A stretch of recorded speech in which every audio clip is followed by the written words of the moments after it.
It is for this reason, honorable members, that the House Business Committee has approved the moving of the motion under order number 8 in today's order paper, asking the House to suspend the morning sitting on Wednesday, June 7th, 2023.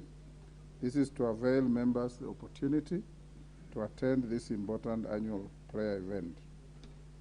Honorable members, timely consideration of the scheduled business before the House calls for the dedication of both the leadership and the entire membership of this House. Therefore, as we embark on the performance of such important trusts bestowed on us by the people of Kenya, I urge the House to rise to the occasion just as we have ably risen before and deliver on the legislative agenda for this part of the second session.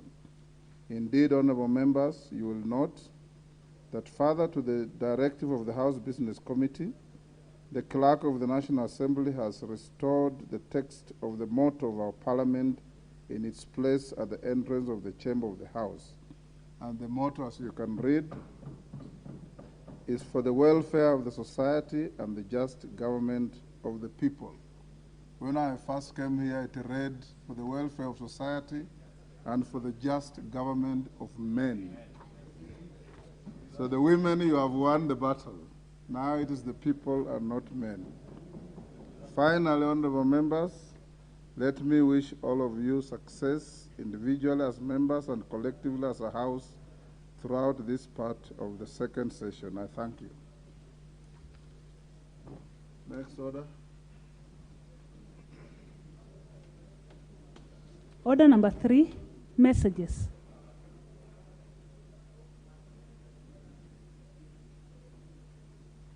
Honorable members at the bar, take your seats.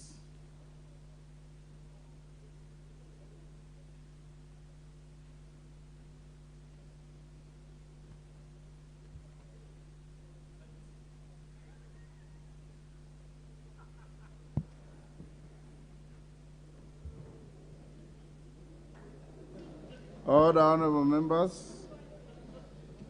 Honorable members, I have a few messages to deliver to the House. Take your seat. Honorable members, this first is a message from the President. Nomination of persons for appointment as Governor of the Central Bank of Kenya and Director General of the National Intelligence Service. Honorable members, Standing Order 42.2 relating to messages from the President provides that if a message is received from the President at a time when the House is not in session, the Speaker shall forthwith cause the message to be transmitted to every member and shall report the message to the House on the day the House next sits. Further, honorable members, you recall that on Wednesday, 15th February 2023, the House resolved that should the Speaker receive any message from the President, National Executive of the Senate during recess, the Speaker shall forthwith refer the message to the relevant committee without recalling the House. The House also resolved that whenever the Speaker invokes this resolution, the Speaker shall report to the House upon resumption. In this regard, honorable members, I wish to report to the House that during the May 2023 recess, I received 2 messages from His Excellency the President regarding nomination of persons for appointment to various state offices. In the first message, His Excellency the President conveyed his nomination of Dr. Kamau Thuge, CBS, for appointment as Governor of the Central Bank of Kenya, following the recommendation of the Public Service Commission.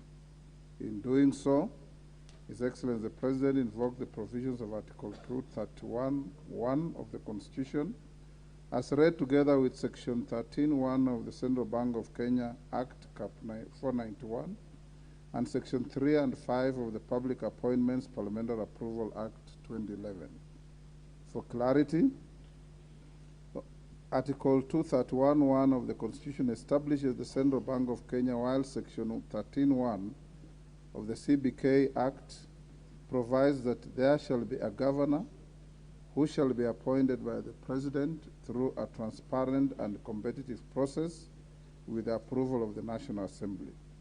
In this regard, honorable members, and in keeping with the House resolution, I refer the message together with the CV and the relevant documentation of the nominee, the Departmental Committee on Finance and National Planning to undertake the approval hearing.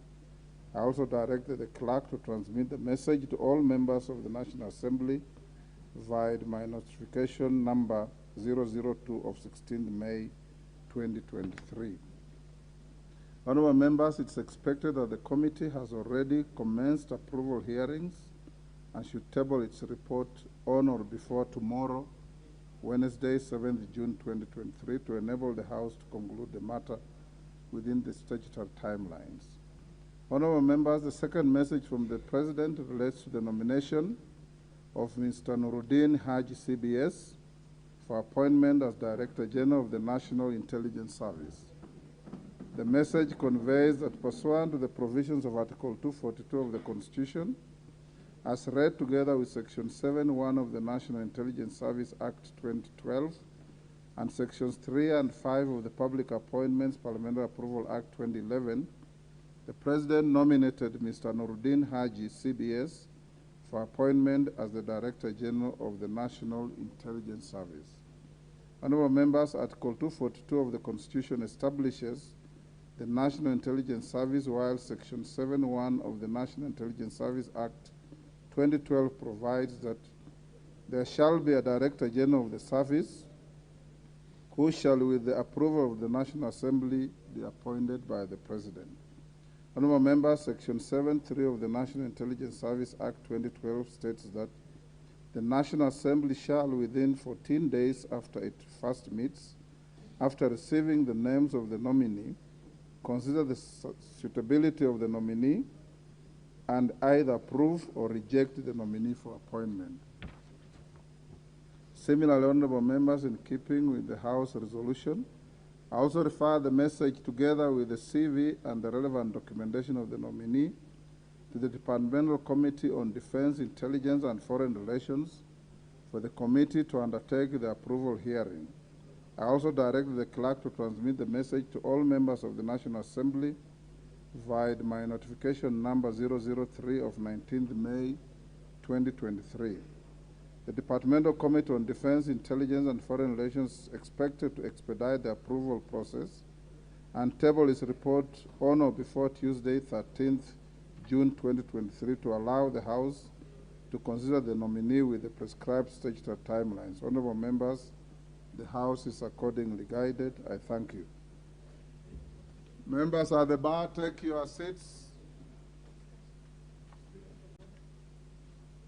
I have other communications. On? Yes. I have. Yes, Honorable Mbui. Thank you, Mr. Speaker. Speaker, I rise on Standing Order 42(4) on messages from the President, and Part 4 talks about messages from the CS. And Mr. Speaker, it's about a message that you read to the House here last year before we went on the last recess from the CS for Treasury, where he had indicated that he would be releasing funds for the National Government Constituency Development Fund to a tune of GAF to a tune of about 2 billion per week. And later on, Mr. Speaker, he defaulted. Later, when we were doing an induction of our new members, he also again sent you with a written communication which you delivered in Mombasa. And again, he had also promised to be releasing 2 billion per week.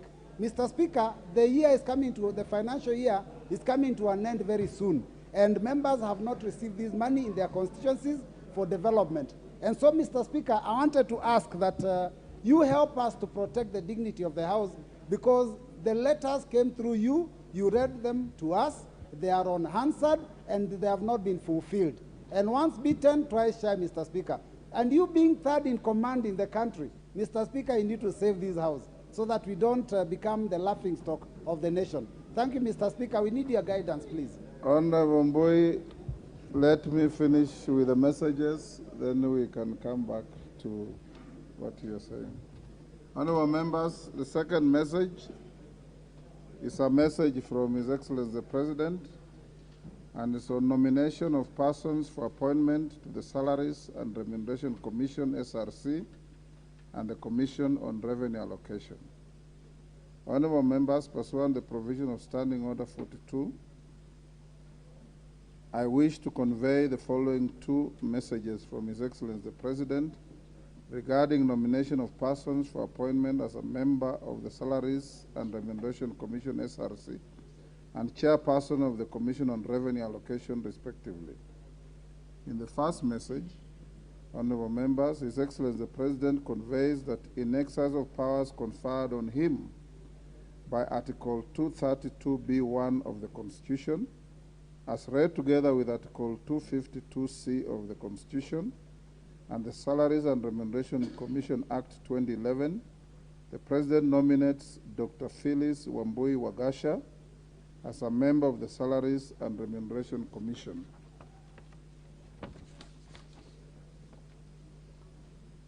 Honorable members, the second message from the President relates to the nomination of a person for appointment as a chairperson of the Commission on Revenue Allocation, CRA.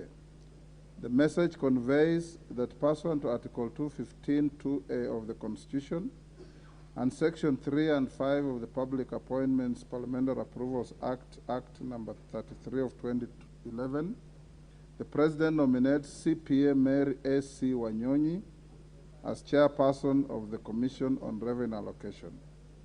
Honorable members, His Excellency the President now seeks the approval of the nominees by this House. Honorable members, Standing Order 45 provides that upon receipt of notification of a nomination for appointment, such a nomination shall stand committed to the relevant departmental committee for consideration. In this regard, pursuant to the provision of Standing Order 45 and paragraph 3 of the Standing Order 42, messages from the President, I hereby refer the messages from His Excellency the President together with the CV, the report of the selection panel, and other testimonials of the nominees. With regard to the nominee for appointment as a member of the Salaries and Remuneration Commission, to the Departmental Committee on Labor, and with regard to the nominee for appointment as chairperson of the Commission on Revenue Allocation, to the Departmental Committee on Finance and National Planning. Honorable members, whereas the enabling statutes provide for 14 days within which the House is expected to consider such nominees, Section 8 of the Public Appointments Parliamentary Approval Act 2011 requires the National Assembly to undertake the exercise within 28 days. In this regard, honorable members, the committees are expected to immediately commence the approval process and notify the nominees and the general public of the time and place for holding the approval hearings, and thereafter, upon conclusion of the hearings, table their report by 27th June 2023 to enable the House to consider the business within the prescribed statutory timelines. The House is accordingly guided. I thank you. Members at the bar, take your seats. Take the nearest seat. I have another communication. The nearest seat. Obviously, the word nearest is strange to Honorable Kaluma.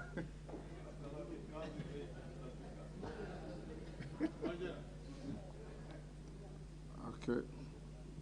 Honorable members, the next message is also from His Excellency the President, and this is nomination of persons for appointment as principal secretaries.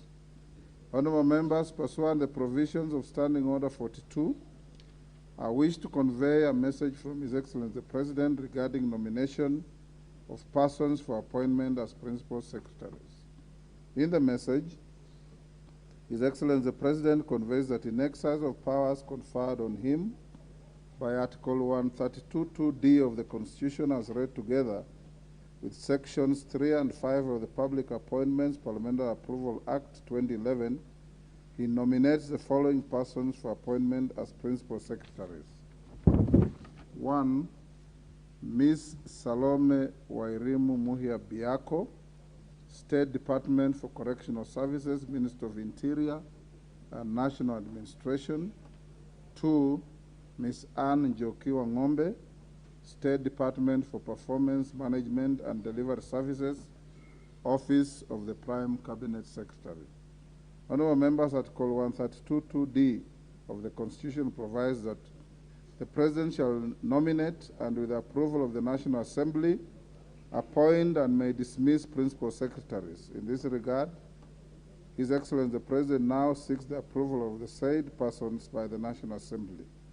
Honorable members, Standing Order 45(1) requires that upon receipt of notification of nomination of appointments, such nominations shall stand committed to the relevant departmental committees for consideration.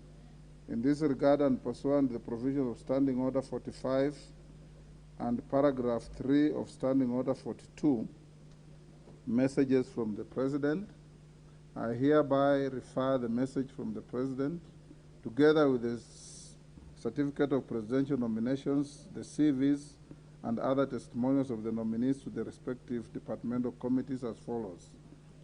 In regard with Salome Wairimu Muhia Biako, the Departmental Committee on Justice and Legal Affairs. With regard to Anne Njokiwa Ng'ombe, Departmental Committee on Administration and Internal Security. Honorable members, Section 8 of the Public Appointments Parliamentary Approval Act 2011 requires the National Assembly to consider such nominations within 28 days. In this regard, the committees are expected to immediately commence the approval process and notify the nominees and the general public of the time and place for holding the approval hearings. Thereafter, upon conclusion of the said hearings, table their respective reports on or before Wednesday, 28th June 2023, to enable the House to consider the matter with the prescribed statutory timelines. I thank you. On the matter raised by the Honorable Mbui, I think the answer or the response should come from the Majority Leader, because we have been working with him on this matter. And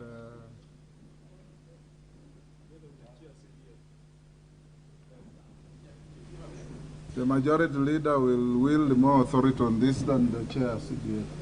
Thank you, Honorable Speaker, and I'll beg your indulgence because I had engaged with the CS National Treasury last week, and he indicated they're in the process working on both disbursements for the counties and the NGCDF, but to be able to give a more appropriate answer, I will beg you give me up to Thursday afternoon or tomorrow afternoon for me to get back to him to get the actual status. You can bring a statement on the actual status on Thursday afternoon. Thank you, Honorable Speaker. Next order.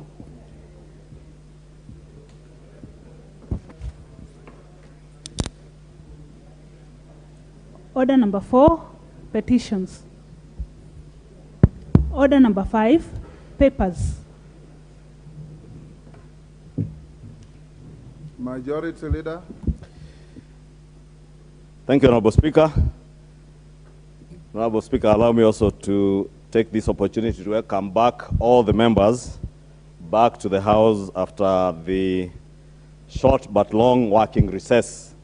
And also thank members because many of them were very active in committees, both departmental committees and also the select committees that had opportunity to sit. Honorable Speaker, I beg to lay the following papers on the table of the House today, Tuesday, 6th June 2023. 1, legal notice number 40 relating to the excise duty amendment regulations 2023 and the explanatory memorandum from the National Treasury and Economic Planning. 2, legal notice number 56 relating to the universities regulations 2023 and the explanatory memorandum from the Ministry of Education. 3, legal notice number 57 relating to the access to information general regulations 2023 and the explanatory memorandum from the Ministry of Information, Communication and the Digital Economy. 4, legal notice number 58 relating to the Public Finance Management National Peace Support Operations Fund Regulations 2023 and the explanatory memorandum from the National Treasury and Economic Planning. 5, the draft Public Finance Management Regulations and Public Participation engagement report on amendments to the PFM Act 2012 and its attendant regulations. 6, report of the special groups, youth, women, and persons with disability under the 30% preference and reservation scheme for the July to December 2022 period from the Public Procurement Regulatory Authority. 7, quarterly report of the Economic and Budgetary Review for the financial year 2022-2023 from the National Treasury and Economic Planning. 8, reports of the Auditor General and financial statements in respect of the following institutions for the year ended 30th June 2022 and the certificates therein. A, Kenya Law Reform Commission. B, Office of the Data Protection Commissioner. C, Kipchabo Tea Factory. D, Kenya Dairy Board. E, the Orange Democratic Movement Party. F, Jubilee Party. G, Kenya Veterinary Vaccines Production Institute. H, Kenya National Library Service. I, New Kenya Cooperative Creameries Limited. J, New Kenya Planters Cooperative Union, New KPCU. K, Communications Authority of Kenya, Universal Service Fund. I, Kenya Leather Development Council. M, Agricultural Development Corporation. N, Technical and Vocational Education and Training Authority. O, Universities Fund. P, National Environment and Management Authority. Q, Kenya Medical Supplies Authority. R, KAS-FC Talanta. S, Kenya Universities and Colleges Central Placement Service. T, Kenya National Innovation Agency, Kenya. U, National Museums of Kenya. V, National Council for Persons with Disabilities. W, Kenya Film Commission. X, Assets Recovery Agency. Y, Communications Authority of Kenya. And lastly, the Western Kenya Rice Mills Limited. Honorable Speaker, I am asked by the Deputy Speaker to also give special recognition and welcome back to the House to the Honorable Junet Mohammed, who has been away for some time.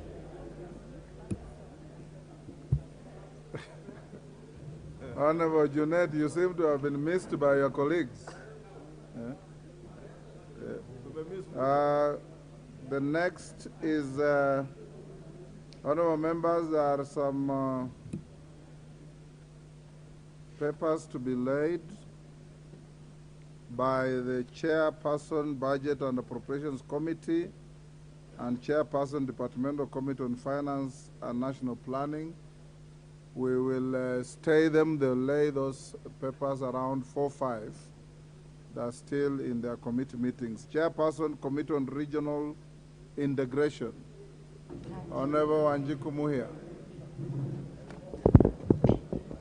Thank you, Honorable Speaker. I beg to lay the following paper on the table of the House today, Tuesday, June 6th, 2023.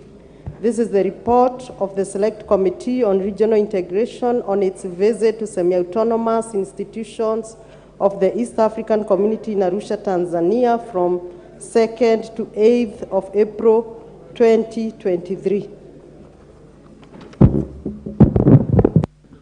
Thank you, Wanjiku Muhia. Next, the Chairperson, Departmental Committee on Defense, Intelligence, and Foreign Relations, Nelson Koech. Thank you, Honorable Speaker. Honorable Speaker, I beg to lay the following paper on the table of the House today, Tuesday, the 6th of June, 2023, the report of the Departmental Committee on Defense, Intelligence, and Foreign Relations on its vetting of the nominee for appointment as the Director General of the National Intelligence Service.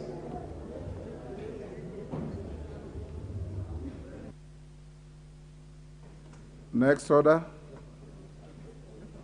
Order number 6, notices of motion. Honorable members, the first is Chairperson, Committee on Budget and Appropriations. It will apply in the same manner as the laying of the paper. When he lays the paper, he'll also give his notice. Next, Chairperson, Committee on Regional Integration, Wanjiku Muhia. Thank you, Honorable Speaker. I wish to give a notice of motion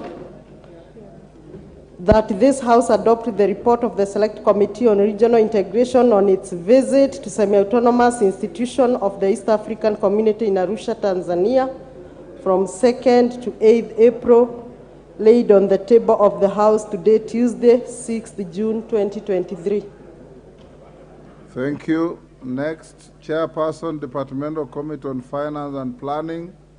He will give the notice at the time you lay the paper or the report. Next, Chairperson, Departmental Committee on Defense, Intelligence, and Foreign Relations. This is a notice of motion, vetting of a nominee for appointment as a Director General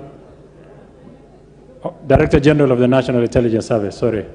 Honorable Speaker, I beg to give notice of the following motion, that taking into consideration the findings of the Departmental Committee of Defense, Intelligence and Foreign Relations in its report on the vetting of a nominee for appointment as the Director General of the National Intelligence Service, laid on the table of the House on Tuesday, 6, 2023, and pursuant to Section 7, Subarticle 3B of the National Intelligence Service Act 2022, this House approves the appointment of Mr. Nordin Mohammed Haji, CBS, OGW, as the Director General of the National Intelligence Service. Thank you. Next order.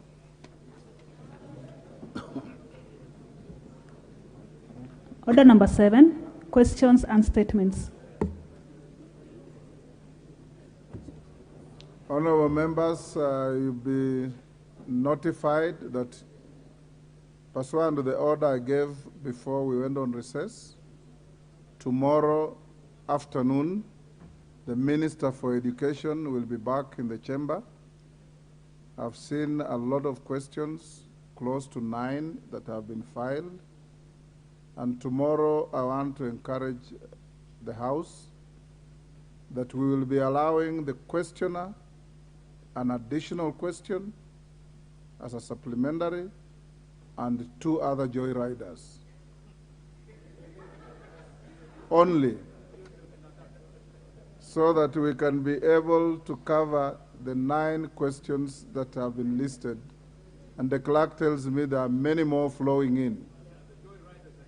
We will have the questioner, a supplementary from the questioner, and 2 joyriders, no more.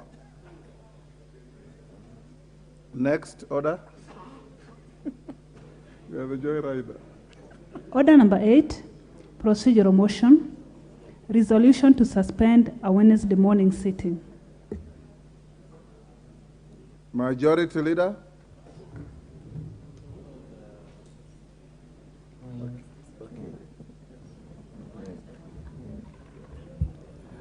Honorable Speaker, that pursuant to the provision of Standing Order 28.4, calendar of the Assembly, this House resolves to suspend the morning sitting of Wednesday, 7th June 2023 at 9:30 a.m. The motion having been approved by the House Business Committee this morning is to allow members of the House to attend and participate in the 20th National Prayer Breakfast in the venue alluded to by the Honorable Speaker. The National Prayer Breakfast is now an annual event and organized by the Parliament of Kenya. Honorable members, as leaders, it is vital to hold and be part of such important activities. I therefore call for all members of the House to attend. Going forward, the National Prayer Breakfast will be one of the many activities in our calendar. With these few remarks, I beg to move and request the Honorable Chip Konga to second. I thank you, Honorable Speaker. Order, honorable members. It was agreed in House Business Committee that the majority moves, the minority leader seconds. When did that change? Wandai? Go ahead and second. We must honor what we agreed in the House Business Committee. You know, ordinarily, I do second motions moved by the leader majority, not his deputy, but all the same. All the same, I will proceed to second the motion. Yes. But with these remarks, Honorable Speaker. Yes. Honorable Speaker, I think it has now become a tradition every year for the National Assembly, indeed the Parliament of Kenya, to host the National Prayer Breakfast. So tomorrow's national prayer breakfast is just one of those breakfasts that you've held over the years. It's now become a tradition. Mr. Speaker, it's an occasion when the nation needs to reflect, really, on where it's standing, the gains has made, and perhaps what lies ahead. So it's an occasion which should be, in my view, made to remain solemn as an event for thorough reflection. Mr. Speaker, let me confess that in the past, I personally haven't had the occasion to attend the National Prayer Breakfast. But for tomorrow, I will be attending. Tomorrow's National Prayer Breakfast, I will be attending. And I encourage members from across the political divide to turn up in the large numbers and attend the National Prayer Breakfast, which is scheduled for tomorrow. Of course, I must add the rider that my own leader, the Right Honorable Raila Amolo Odinga, and the entire leadership of the AZIMIO La Umoja One Kenya coalition will not be in attendance. So they will be engaged in other national business or duties elsewhere. That notwithstanding, the entire AZIMIO leadership in the House, indeed, plus its membership, will be in attendance. And we hope that this particular national prayer breakfast will be of a different kind. Because in the past, we haven't lived to the spirit of the national prayer breakfast. Many times we have gone there, made lofty speeches, high-sounding remarks. At the end of the day, we go back to our usual selves. So let's hope that this event of tomorrow will be a different one, so that from there we can actually, for sure, embark on a renewal of the nation. Mr. Speaker, as I conclude, you know we may differ in very many things, as is expected anyway in politics. But one thing that is for sure a fact is that we all need God, Mr. Speaker. We all need God. And we must continually pray to God, collectively and individually, so that this country can be rescued. You never know, Mr. Speaker. This prayer event might actually soften people's hearts and perhaps lead to the withdrawal of the offending finance bill 2023. You never know. You never know. You never know. That's why I encourage my members, please stand up in your numbers tomorrow so that we can pray together and seek God's intervention. Thank you. May God bless. I second.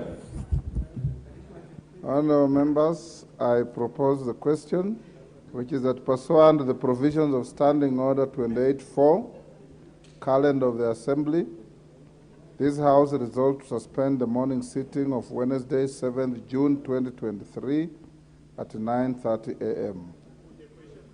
Majority Leader? Majority Leader wants to say something. Thank you, Honorable Speaker. And Honorable Speaker, I rise to support that motion. And indeed, as a leader of minority in seconding, but also to tell him the deputy leader was moving on my behalf, was on a phone call behind. But Honorable Speaker, as a leader of minority, says that this prayer breakfast gives us an opportunity to come together as one people. Honorable Speaker, is our perfect opportunity to come together and reconcile ourselves first to our God. And I appreciate that the leader of minority also appreciates that the role God has in all our lives, irrespective of our political affiliation, Honorable Speaker. Two, it gives us the opportunity to also reconcile man to man. And therefore, I also look forward, Honorable Speaker, after the lofty speeches that would be at the prayer breakfast and the prayers, Honorable Speaker, because we cannot underestimate the value and the role that prayers play in our lives. Honorable Speaker, if you want to ask how powerful prayer is, ask those of us in Kenya Kwanza, we will tell you how powerful prayer is. And we never take it for granted. And just as the leader of minority has announced the presence of the entire leadership of the AZIMIO leadership in Parliament and the absence of the AZIMIO leadership outside of Parliament, Let me also announce the presence in that prayer breakfast meeting of the entire leadership of the Kenya Kwanza Coalition in Parliament, and also our party leaders led by none other than His Excellency the President, because he knows that it has taken prayers for him to be president today. It has taken prayers for us to enjoy the peace and tranquility that we enjoy today. And Honorable Speaker, we suffered a drought in this country that we have not experienced for a record 40 years, and we kept saying that it is the worst drought in 40 years. Honorable Speaker, you remember when the President and the Deputy President led Kenyans in a prayer meeting at Nyayo Stadium. People made fun of it. But as I say, we can tell you the power of prayers, because after those prayers, Honorable Speaker, and prayers by many Kenyans, we have experienced rains in this country, and we want to pray, Honorable Speaker, even as we meet tomorrow morning to pray, that we not only reconcile ourselves to our God and our Maker, but also we reconcile amongst ourselves as political leaders, even as we seek to reconcile Kenyans. And how I pray that these prayers will also soften our hearts, that those who continue to incite Kenyans, those who continue to misinform and disinform Kenyans, even on the questions of the finance bill, will now reconcile themselves with their conscience and come and debate the issues touching on finance bill on the floor of this House, because this is where to engage on matters that touch on the lives and matters that are of concern to the people who have sent us here to represent them. And Honorable Speaker, with those few remarks, I take opportunity to invite all of you, including my good friend, the Honorable Kalonzo Musyoka, my good friend, the Honorable Raila Odinga, our former Prime Minister, to the prayer breakfast. And should they not be there, we shall pray for them. And I want to encourage Kenyans and all of us to pray for each other. Just like every day I pray for the former Prime Minister and my good friend, the Honorable Kalonzo Musyoka. Every day I do, and I'll continue to pray for them, Honorable Speaker. Just as I pray for my President and my Deputy President, I pray for our leaders. As I also pray, this is why, Honorable Speaker, you see the Honorable Junet. I have been praying for the Honorable Junet to show up again in Parliament. And I am happy he's here today, Honorable Speaker. With those many remarks, Honorable Speaker, I invite all of you to join us in the prayer breakfast tomorrow. Honorable members, I honestly don't want to escalate debate. Junet, because of your prolonged absence in the House, I'll give you 2 minutes. After you, thank you. Order. After you, I'll give the chair of the prayer breakfast committee, the co-chair. One of the co-chairs is in the Senate, and from this House is Chepkonga. Then I'll put the question. Buddy, you want to say something? Junet? Speaker, Mr. Speaker, 2 minutes. I stand to support the motion, Mr. Speaker, that we suspend the sitting of tomorrow morning so that we can have the prayer breakfast. Mr. Speaker, we have been having this prayer breakfast now for quite some time when I've been in this Parliament. It is very important, Mr. Speaker, that people come together, pray together, reconcile together, so that the country can move forward. But Mr. Speaker, this prayer also is a very expensive one. It's not the ordinary prayer, Mr. Speaker. The kind of food they serve there, Mr. Speaker, I don't know whether it comes through prayers also, because it's not a small thing, Mr. Speaker. So, Mr. Speaker, I don't know how we can get feedback, whether God has accepted that prayer. It's what I've been looking for the last 5 years, Mr. Speaker. But having said, Mr. Speaker, I have heard the majority leader, he said he has prayed for me so that I can come back. Mr. Speaker, one prayer that I know has not been accepted is that one. Because he just called me, he never prayed. He told me, but there's some business in the house, business, come back to the house, we discuss. That's not a prayer, Mr. Speaker. And I know, even from his physical appearance, Mr. Speaker, he cannot qualify to pray for anyone. You know the way he appears, Mr. Speaker. Mr. Speaker, lastly, I want to say that let us not also overuse prayers. Sometimes we might burden God with small things because he has given you brain to do it. But if you continue praying on everything, Mr. Speaker, and you are a doctor. You can treat someone like Dr. Pokosi, Mr. Speaker, but you are telling me go and pray so that you get healed. That one I will not accept, Mr. Speaker. So let us, tusisumbue Mungu pia sana. Let us pray for important things that we need help from God. Thank you very much. Honorable Junet, God has never complained about I know.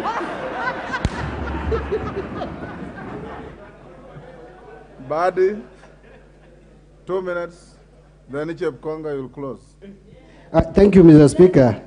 Thank you, Mr. Speaker. Mr. Speaker, I also want to support this motion, although I want to announce early that I will not attend for my good reasons.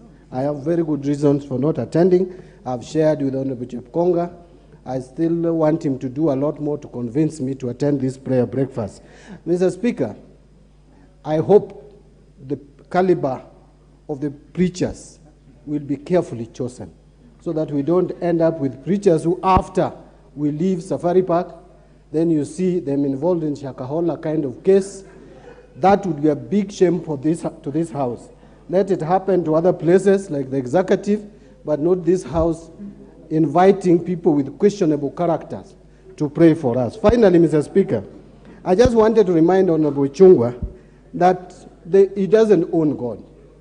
God belongs to all of us. And by the way, he doesn't go to church quite often. I know him. I want to lecture him that God sometimes, when he finds that you are so tough-headed, he gives you very bad leaders so that you learn.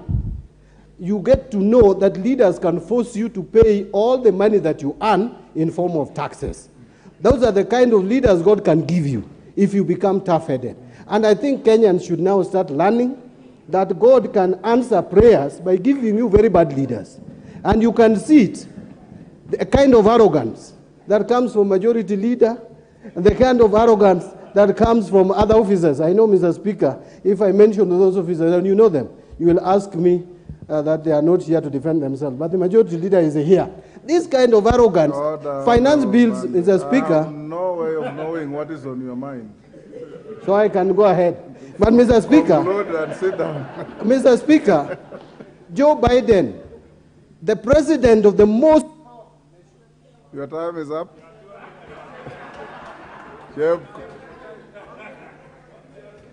Chepkonga, before you conclude, let me give Faith Kitau 1 minute, Faith.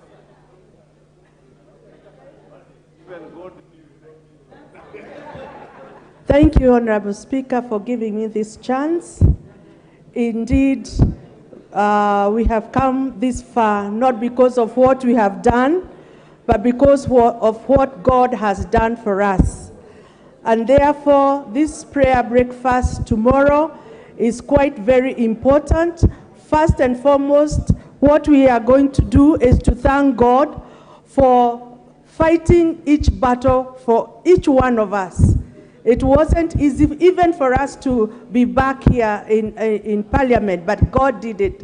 And even as Kenya as a whole, we want to thank God that today we are seated here with Junet, who has been far away from us for a long, long time. And I want to support our majority leader here.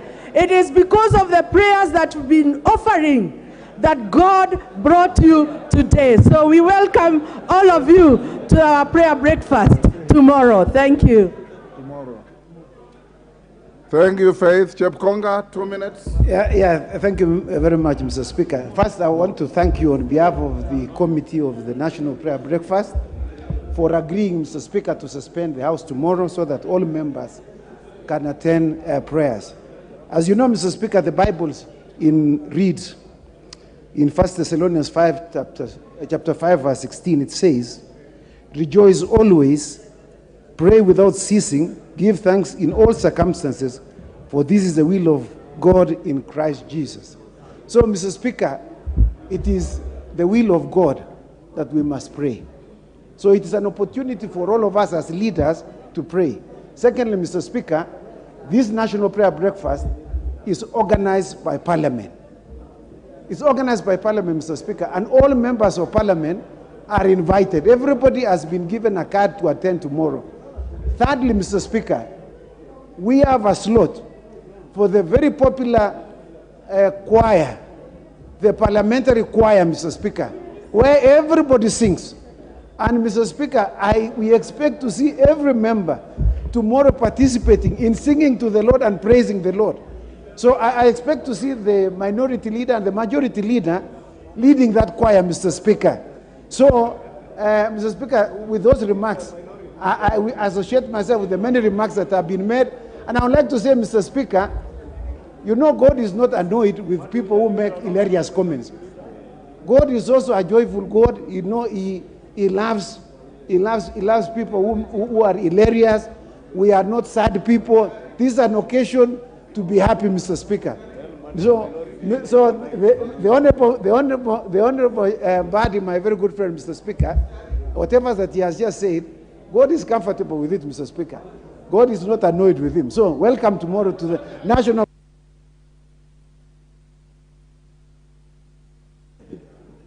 The Bible says you'll go to heaven with the trumpets and singing. Honorable members, I now put the question that pursuant to the provision of Standing Order 28-4, calendar of the Assembly, this House resolved to suspend the morning sitting of Wednesday, 7th June 2023 at 9:30 a.m. As members of that opinion say aye. Will those of the contrary opinion say nay? The ayes have it.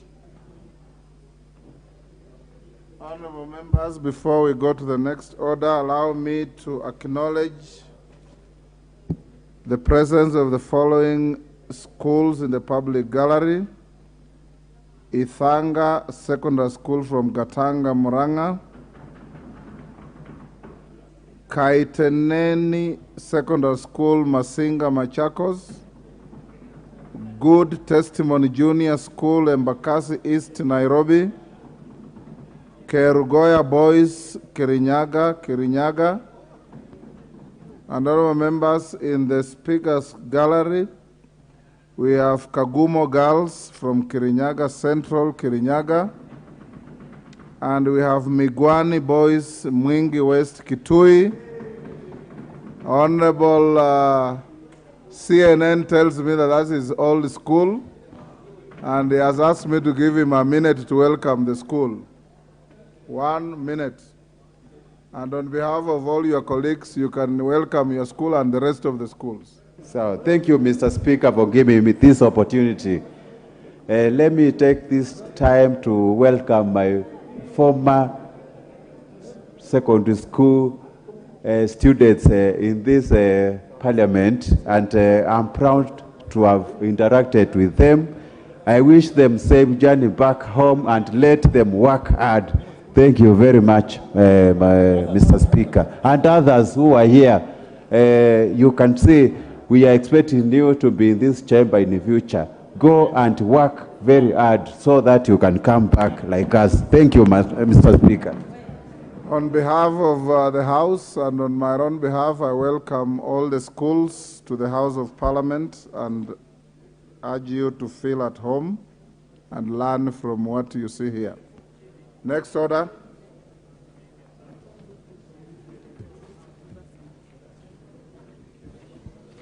Order number 9, the Regional Development Authorities Bill, National Assembly Bill number 7 of 2023, first reading. A bill for an act of parliament to consolidate the laws relating to regional development, to provide for establishment, powers and functions of regional development bodies, and for connected purposes.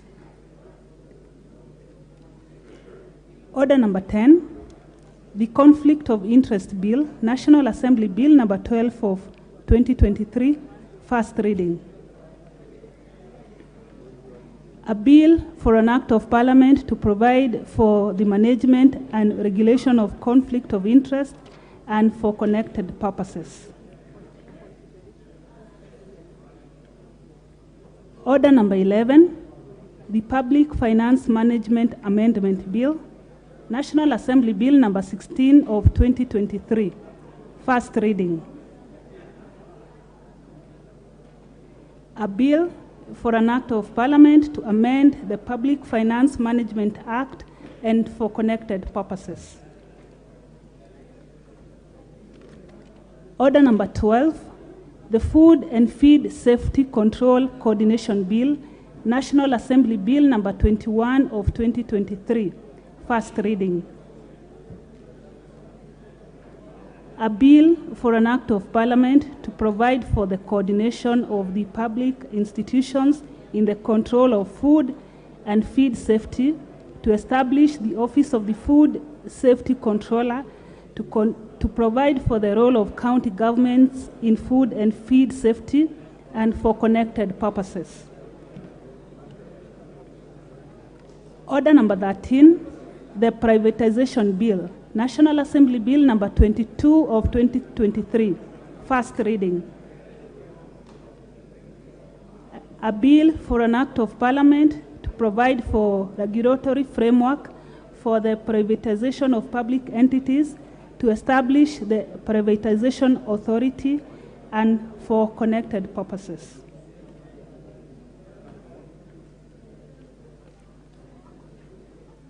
Order number 14, the County Government's Additional Allocations Bill, National Assembly Bill number 23 of 2023, first reading.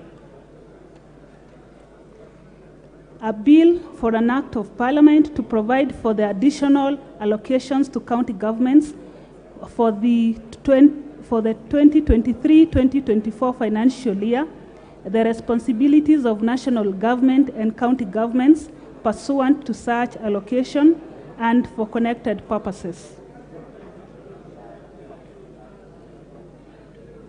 Order number 15, motion. Consideration of the reports of the Auditor General on the financial statements for the National Government Constituencies Development Fund for 26 constituencies. Resumption of debate.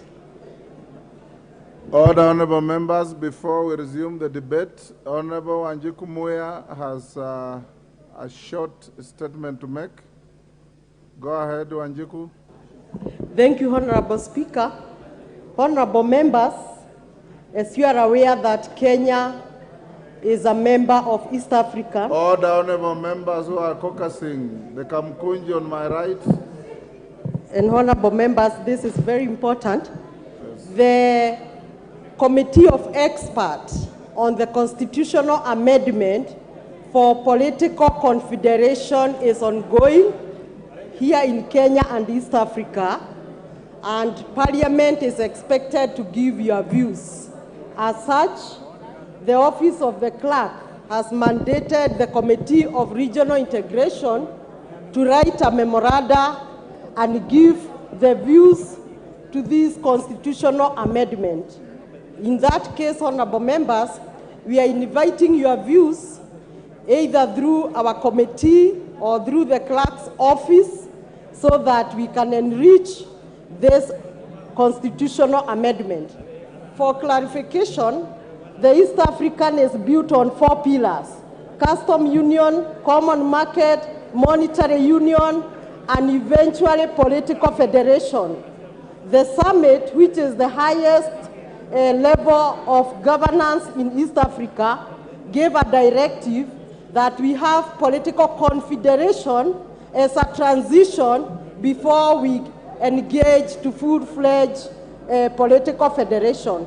And in that case, the confederation requires a constitution to guide the community, and so it is so critical to have your views.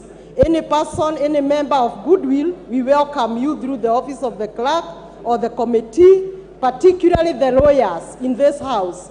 Give us your views so that we take to Arusha a very enriched memoranda which will be considered in this constitutional amendment. Thank you, Honorable Speaker. Honorable Wanjiku Muya, my record shows that on this motion on consideration of reports of the Auditor General on the financial statements of NGCDF, the Honorable Jen Kihara was on the floor and had a balance of 6 minutes. Is Jen Kihara in the house? If Jen Kihara isn't, the next will be Phyllis Bartow. I see you are top on the list. Or you are among those who just keyed in case you get a chance on any issue. Mr. Speaker, you are not ready for this? No, I had been given an opportunity to present my views. Already? Yeah. You are top on the, then disengage from the equipment. John Kawanjiku.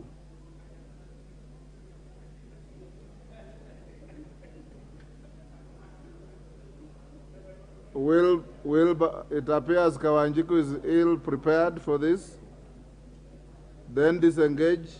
Wilberforce Oundo. Had you keyed in to speak on this?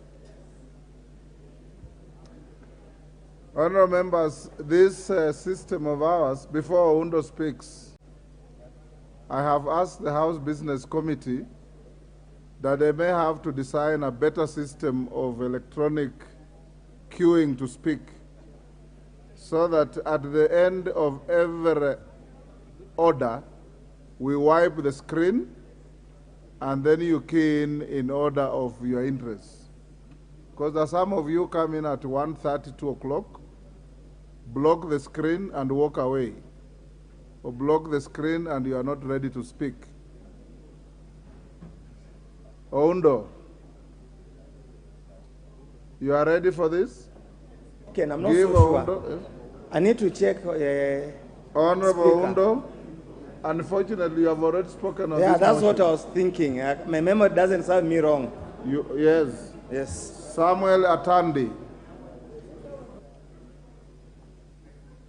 Have you keyed in to speak on this? No. Honorable Speaker, I don't want to talk on this one. Peter Kihungi. Yeah. No. Donya Doris. No. Clear yourselves from the screen. Gertrude Mbeyu. Don't see her. Kibet Komingoi. Geoffrey Ruku.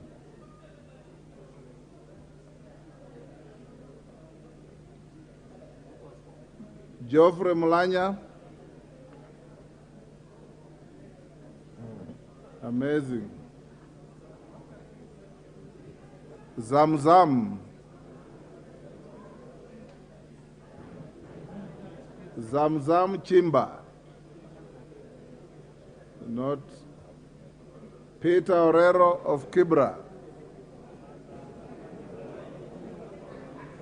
He's not here.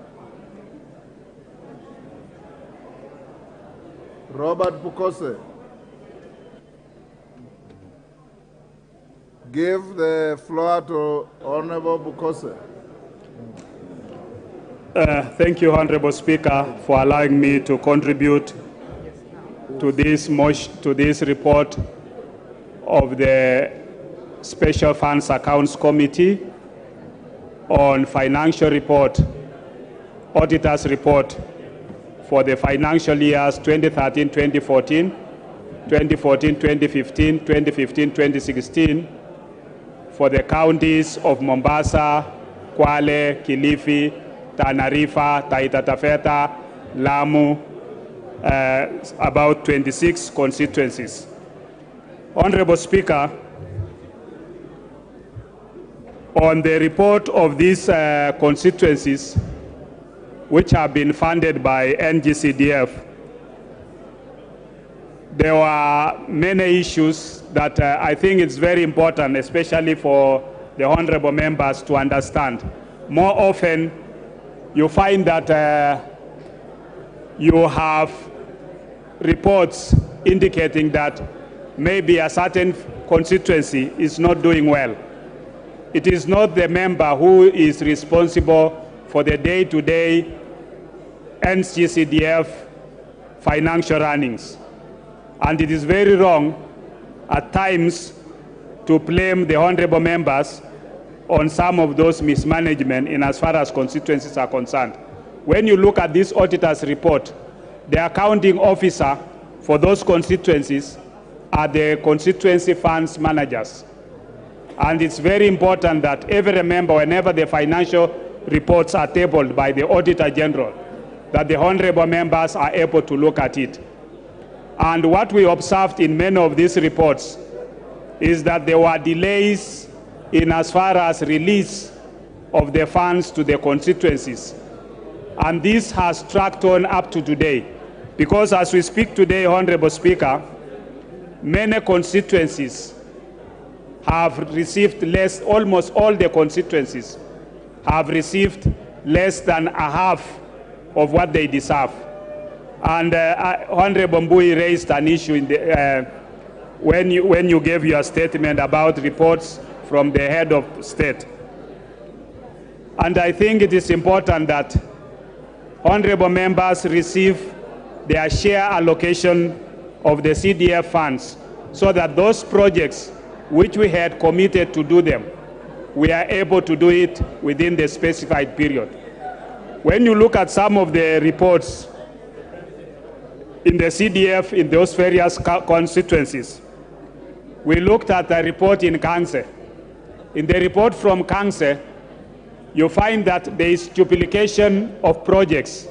A project which was funded by CDF has also been funded by the Equalization Fund, where you find that a dam, which was supposed to have been done by CDF, has also been allocated money from Equalization Fund. Then you wonder, how did the Equalization Fund, what is it that was done by Equalization Fund, and what is it that was done by the NGCDF? So that issue of co-funding, I think, is a big major issue that should be looked into. We also were able to look at some of the reports in some constituencies which were not able, because of, you look at a constituency which is not able to expand, because in some of the constituencies like Mfita, when you look at its report, Mfita is already exhausted. There are no new schools which are being built. The NGCDF is now building walls and other amenities, swimming pool, walls, doing electricity and other things. While in another constituency, there is even no funds to construct a classroom. Students are reading they are reading in a tree. One classroom is even not complete. So these are issues that there is a lot of disparities.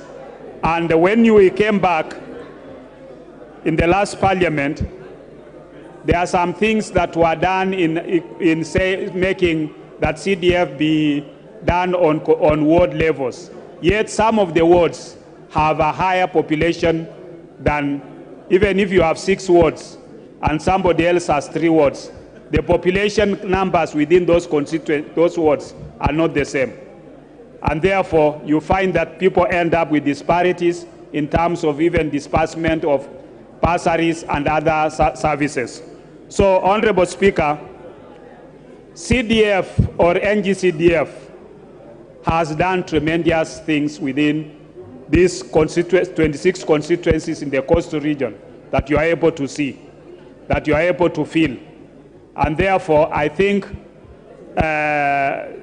we should be able to continue doing more audit reports, looking at what CDF has done, and really appreciating the services that the Wananchi are getting through CDF. With those few remarks, Honorable Speaker, I want to support the report of the committee.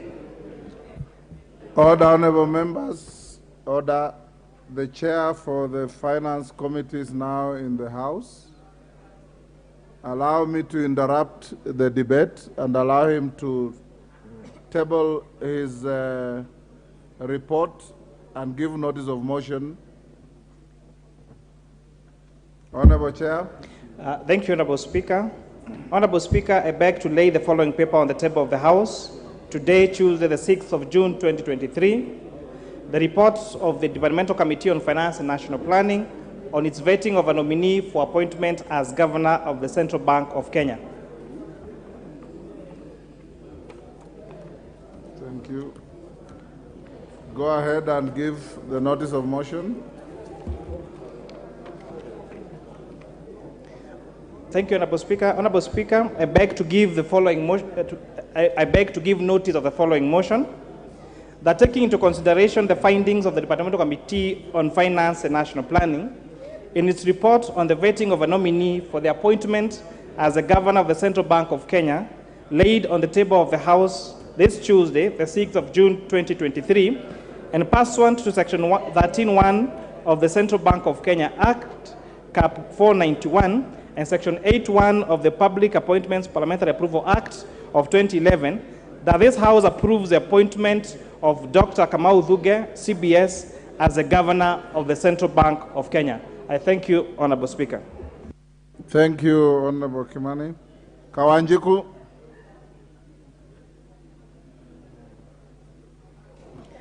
Thank you, Honorable Speaker. I take this opportunity first to appreciate you for giving me this opportunity so that I can be able to contribute towards this motion of great importance to our constituents and to our people within the constituency. Mr. Speaker, it is true that the Auditor General has done his part, but we need to appreciate the work that is being done by the Auditor General to make sure that there is transparency and accountability in terms of these funds, so that every time that even if the work of the Member of Parliament is not to oversee the whole kitty of the CDF, but he has a very important role of making sure that he patronages the whole issue of the CDF, Mr. Speaker. And we have seen quite a number of development in terms of infrastructure and work being done by this fund, Mr. Speaker. We have seen also serious development in terms of school infrastructure, making sure that we have modern schools and modern classrooms, whereby we are able to accommodate quite a number of students who are schooling within our constituency, increasing the number of uptake from public primary school to public secondary school, and making sure that there is a 100% transition from our primary school to our secondary school, Mr. Speaker. This work cannot be done without the CDF fund. Among the many funds that we have within our republic, one of the funds that has been well utilized, Mr. Speaker, is the NGCDF fund that is oversighted by the Member of Parliament from this country, Mr. Speaker. Also, we have seen serious development, Mr. Speaker, in terms of innovations, in terms of making sure that we have given our students enough infrastructure to make sure they are comfortable even when they are schooling and even when they are doing their studies within our public primary school, Mr. Speaker. The issue of the CDF also deals with in terms of security, making sure that, Mr. Speaker, we have enough police posts, we have enough police stations, we are looking into issues to do with those developments so that also we can be able to house our police officers and our policemen and our policewomen within our constituency so that we can enhance the security system within the constituency, Mr. Speaker. The bursary also has been a very, very big issue within our republic and within our constituency. And I dare say, Mr. Speaker, I think we also need to look at, in terms of fairness, how we distribute these bursaries, Mr. Speaker, in our constituency. Sometimes we realize that we have so many members.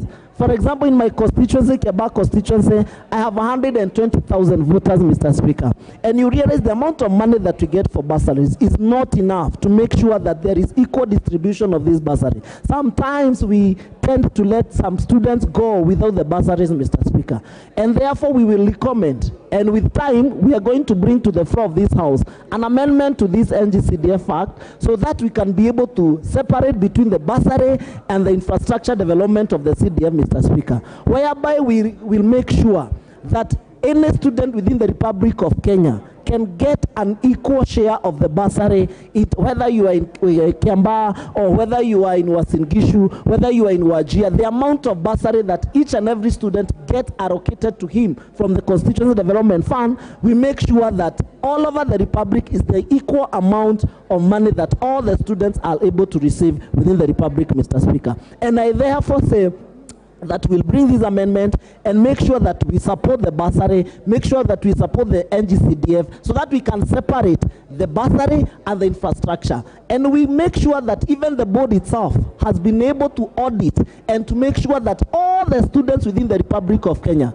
are able to get same allocation of bursary wherever they are, so that we can make sure that there is fairness and there is equity in terms of how this NCDF is distributed. Some of us in our population, Mr. Speaker, we have a constituency like Ruiru. We have a constituency whereby you have more than 2,200 voters, Mr. Speaker. But the same amount of money you receive for the CDF from a constituency that has 25,000 voters is the same amount the person who has 120 or 250,000 voters is receiving, Mr. Speaker. And therefore it becomes very difficult in terms of how do you distribute these resources to all those members of your society. We had an incident whereby when people were coming to pick for bursaries form, we even lost a parent, Mr. Speaker, because it was on first come, first served, Mr. Speaker. Therefore, we support the transparency and the accountability and whatever the Auditor General is doing, but we also make sure that there is equal distribution in terms of the resources,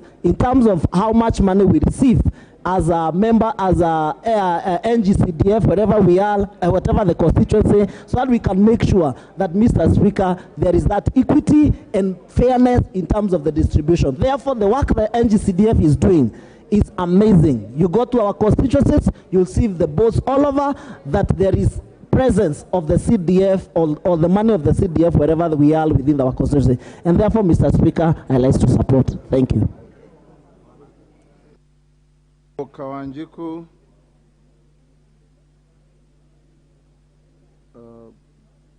Owen Bayer.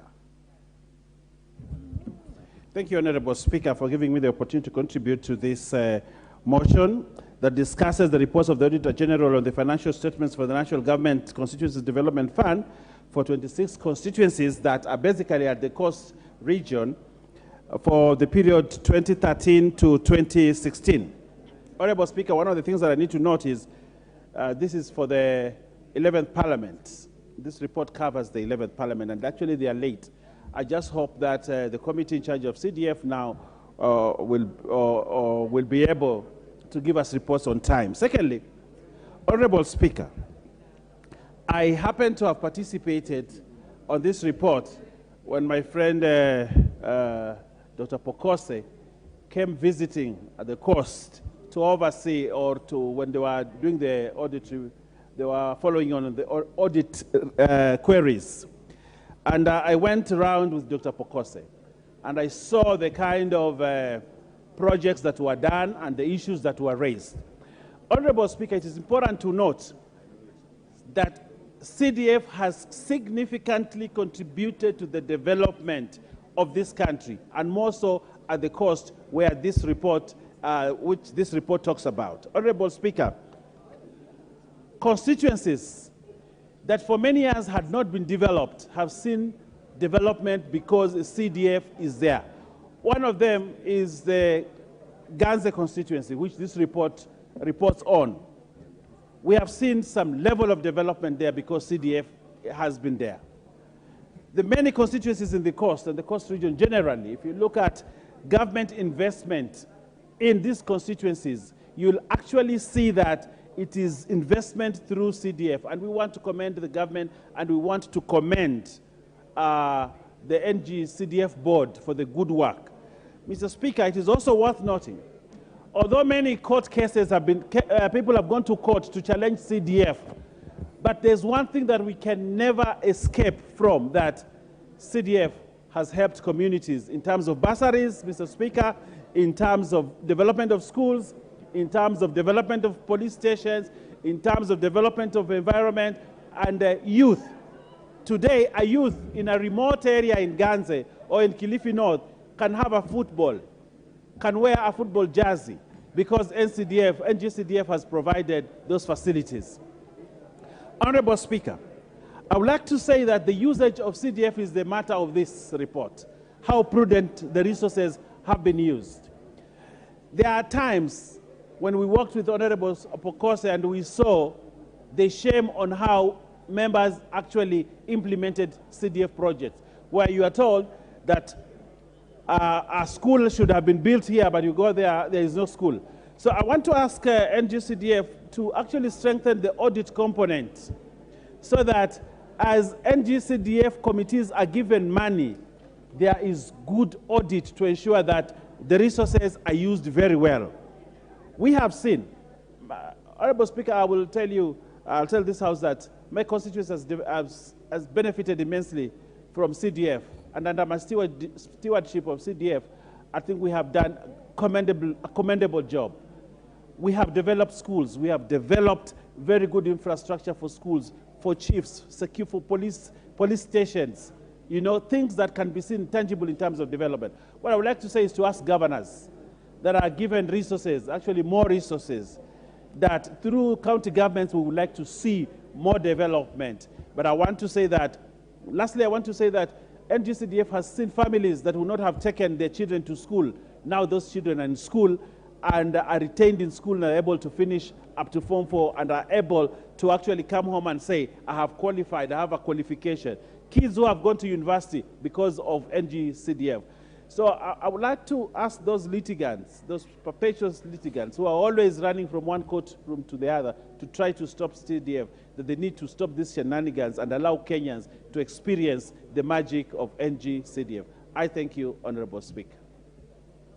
Thank you, Honorable Baya. Sarah Korere.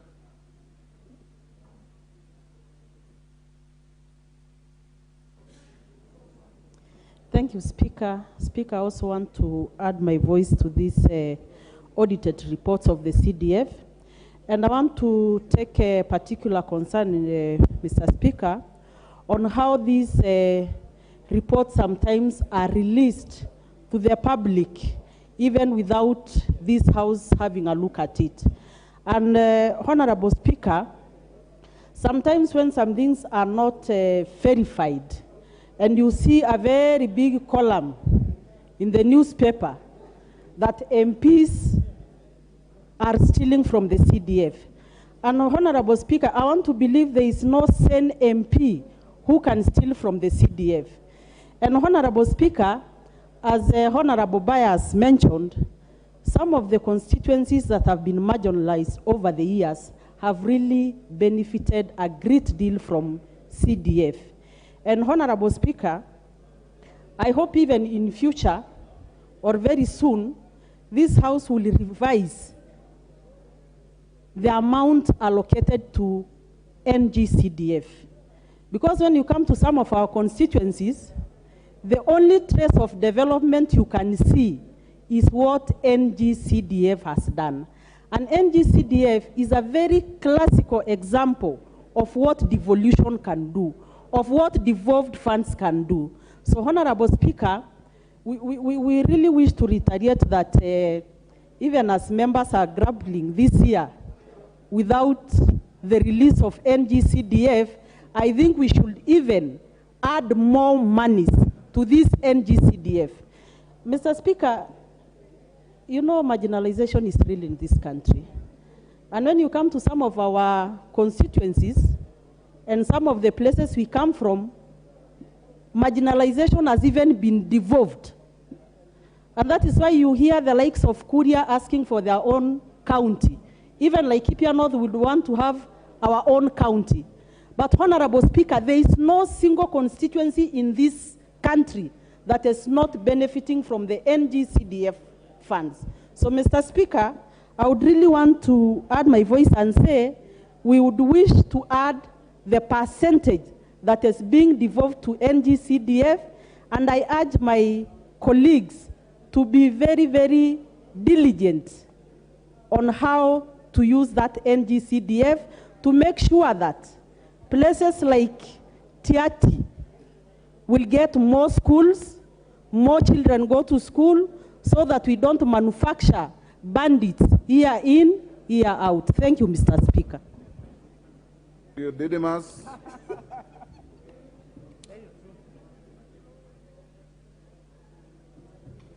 Thank you, Mr. Speaker, for giving me this opportunity.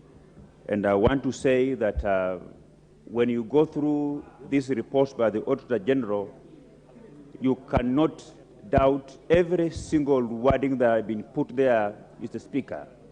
And even as we all agree that NGCDF has done a very good job across this country, some of the audit queries raised, they touches on the competency of the accounting officers who actually fund account managers, Honorable Speaker. And it is very important that when the board recruits fund managers, they should be able to get very competent fund managers, because when these reports comes out and they have got very flimsy audit queries, people think that the member of parliament is to blame for all those audit queries. Yet our role is clearly stated in the law, Honorable Speaker, is to provide oversight.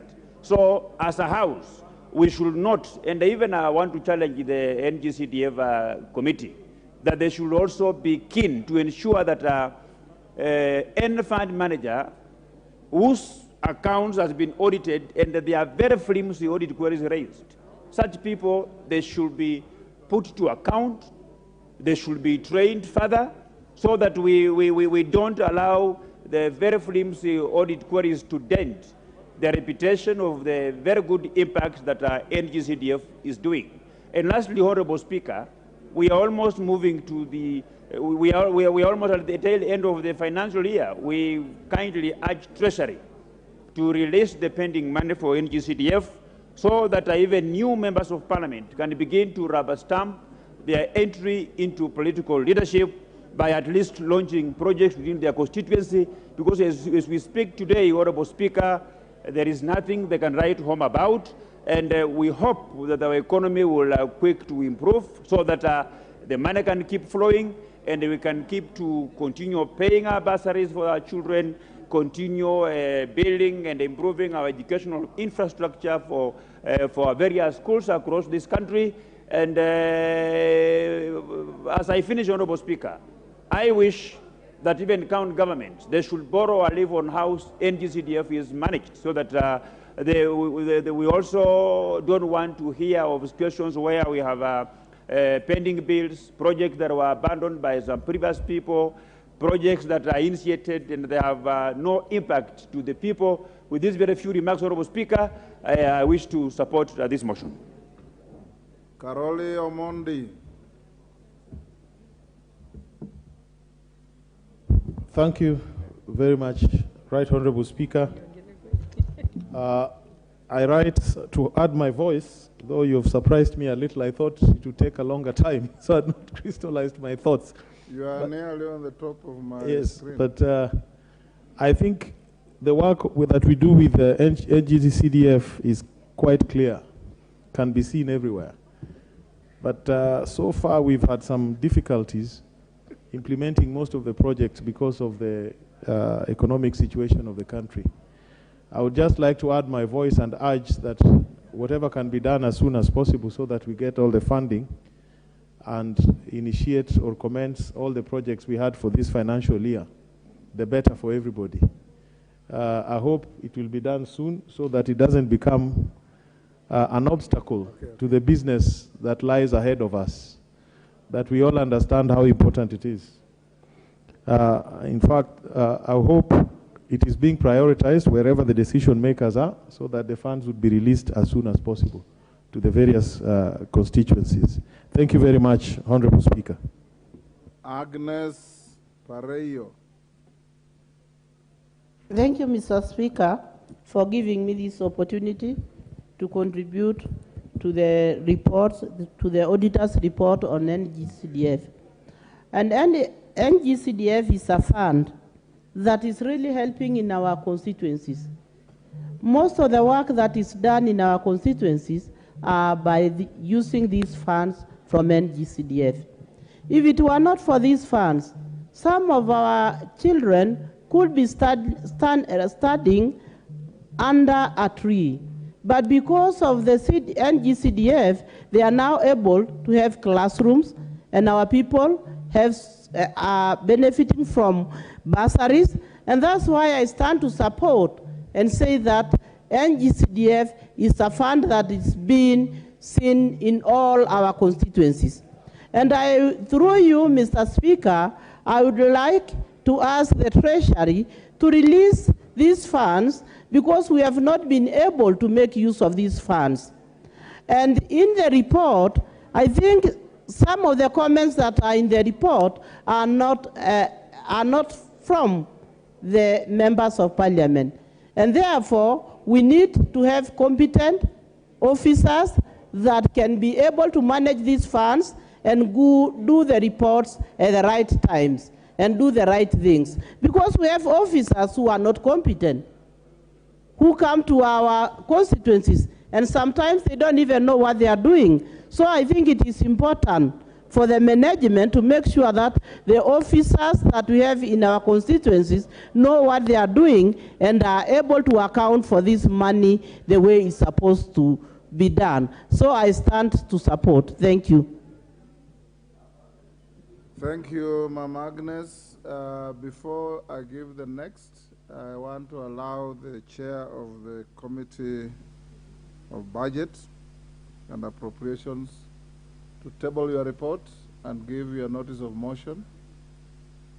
I had stayed your order on your request. Are you ready?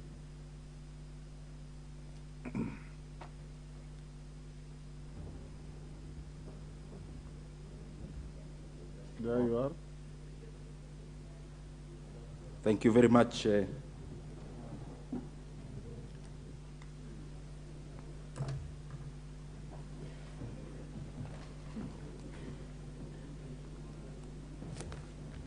Thank you very much, Mr. Speaker. Honorable Speaker, I beg to lay the following paper on the table of the House, Tuesday, 6th June 2023. Report of the Budget and Appropriations Committee on its consideration of the estimates of revenue and expenditure for financial year 2023-2024 and the medium term, including a compendium of departmental committee reports on the estimates of revenue and expenditure for financial year 2023-2024. Thank you, Mr. Speaker. Go ahead and give notice of motion.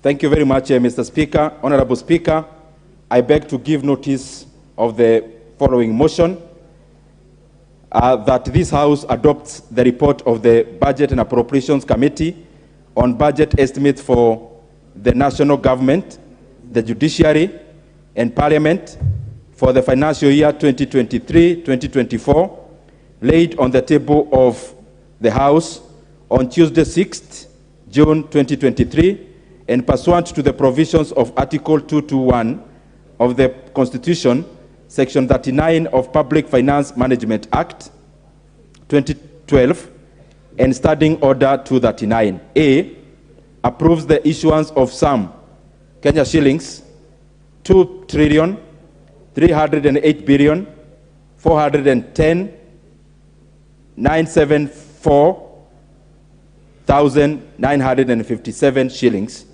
from the Consolidated Fund to meet the expenditure during the year ending 30th June 2024 in respect of the votes contained in the first schedule, subject to paragraph C, Committee of Supply. B, make the non-financial resolutions as contained in the report. C, makes financial resolution as contained in the second schedule. And D, orders that the Speaker do now leave the chair to facilitate the consideration of the said budget estimates with respect to each vote and program in the Committee of Supply as contemplated under Standing Order 240, consideration of the estimates in the Committee of Supply. Thank you very much, Mr. Speaker.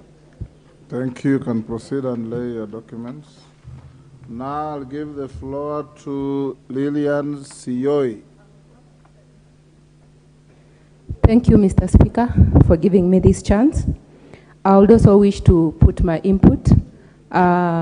I would like to say that we need to check on the procurement process, because this is one part that has really affected the NGCDF programs, because it takes time at times to identify the merchant or the contractor, and by the time the work is being awarded to this person, probably it takes too long until the project overstays. And as my fellow MP said earlier, you realize that when the project takes too long, at times it might be taken over by another program. So this is one thing that we need to check on. And secondly, I also want to say that this fund has been of great help to the community.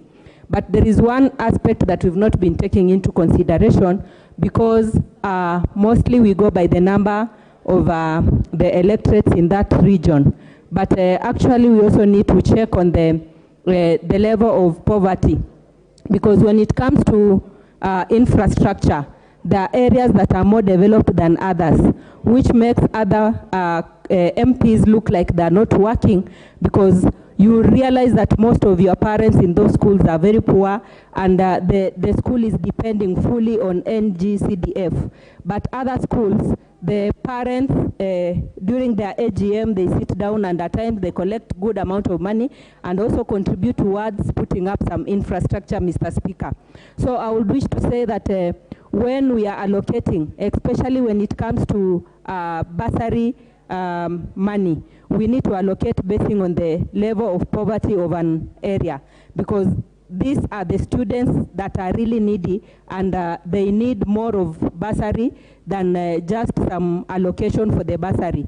Because at times we give them money for the bursary. For example, you might give each student 5,000, and the school fees is around 40,000. Towards end of the term, that child has been returned home because the parent is not able to raise the balance. And to me, it's like we are not even helping those ones who are purely poor and cannot afford this amount of money.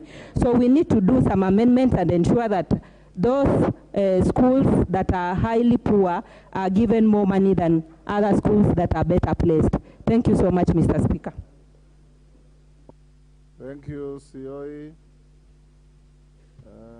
Catherine Omanyo. Thank you, Mr. Speaker.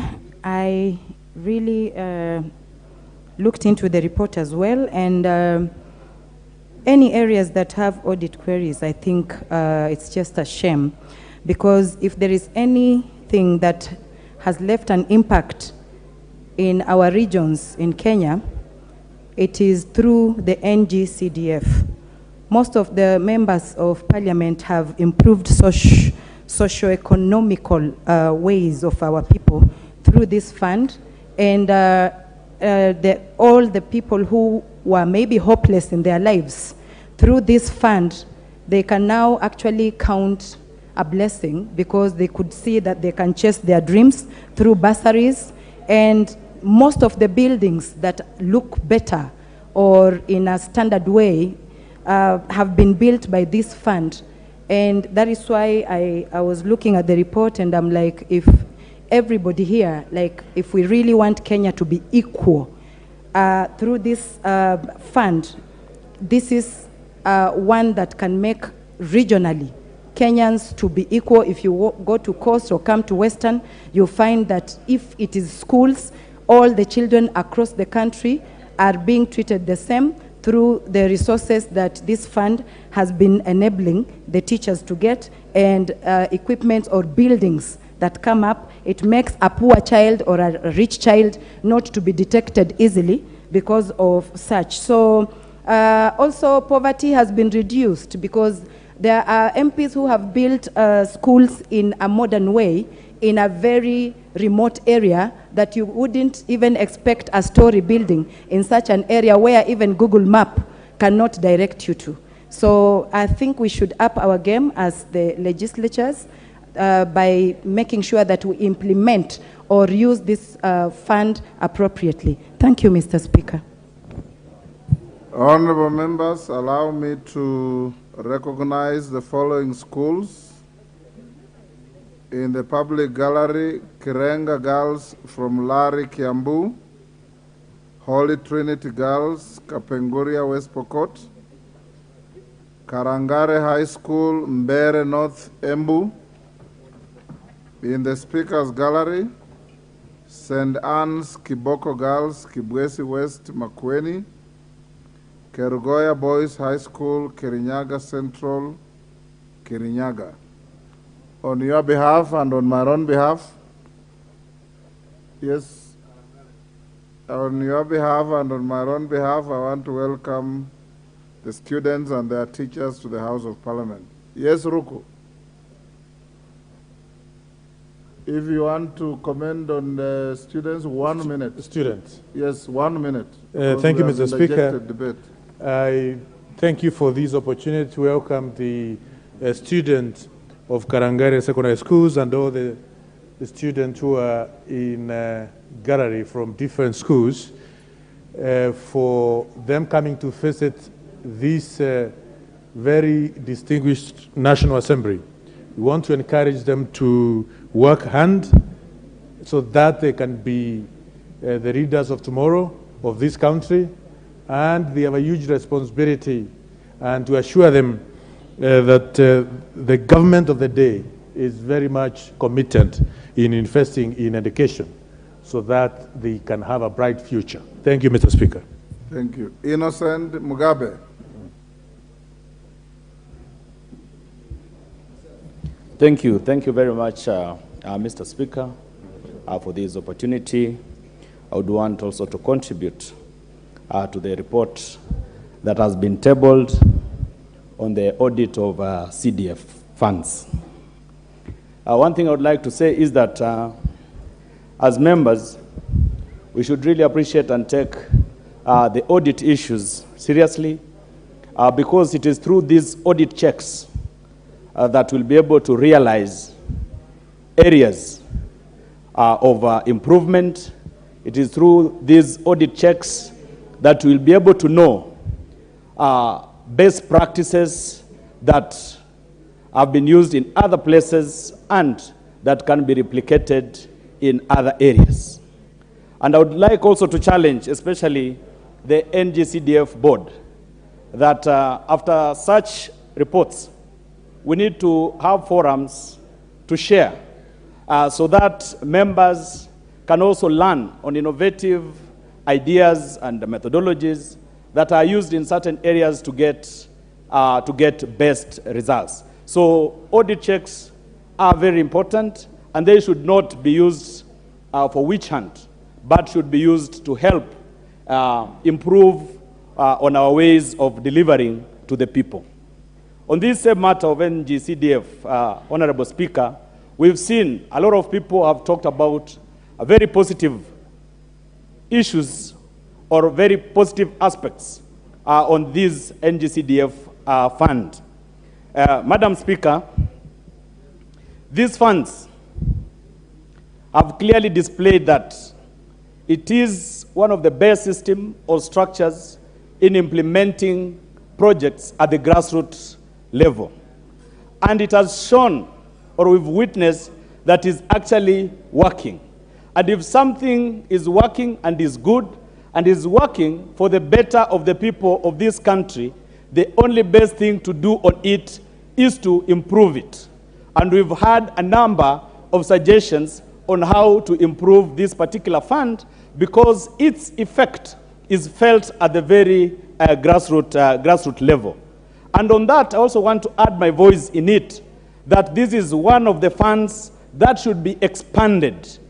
We need to increase the percentage of funds that goes to NGCDF because it has been proved beyond any reasonable doubt that actually these funds work and these funds work for the people.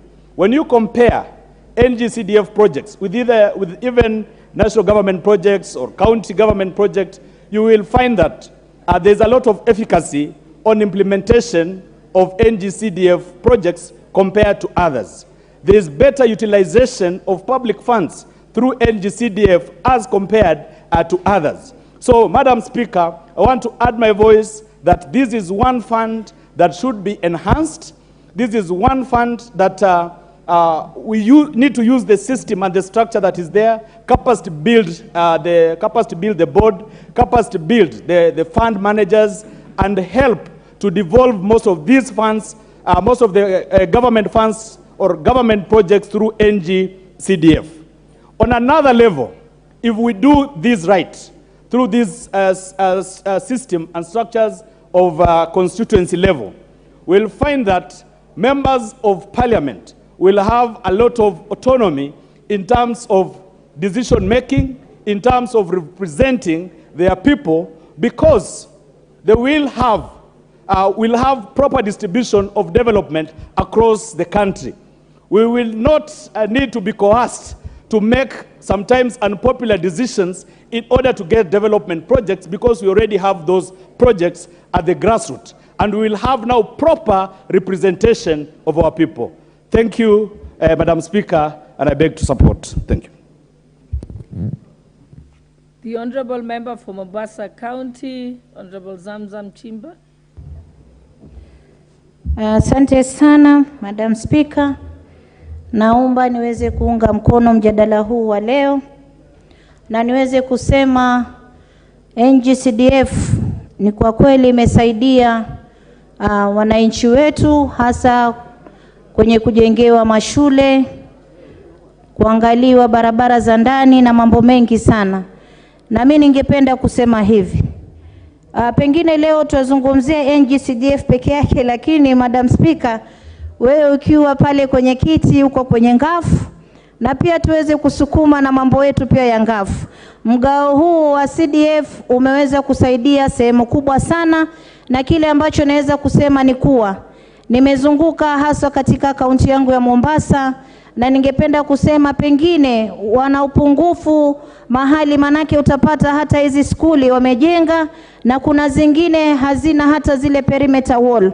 Kwa hiyo mimi ningependa kusema hivi, msaada umetokea mkubwa sana katika NG-CDF, lakini waweze kuangalia ule mkono kama waweza ukavuka kidogo, ili waweze kusaidika zaidi. Hata kama mtu anajenga skuli, basi aweke na ile perimeter wall. Kwa mfano nimekuwa katika Jomvu High School, Jomvu Secondary, na ni skuli kubwa, lakini wale ni watoto wa kike pale, hawana hata ile fence, perimeter wall hakuna, na ni boarding school.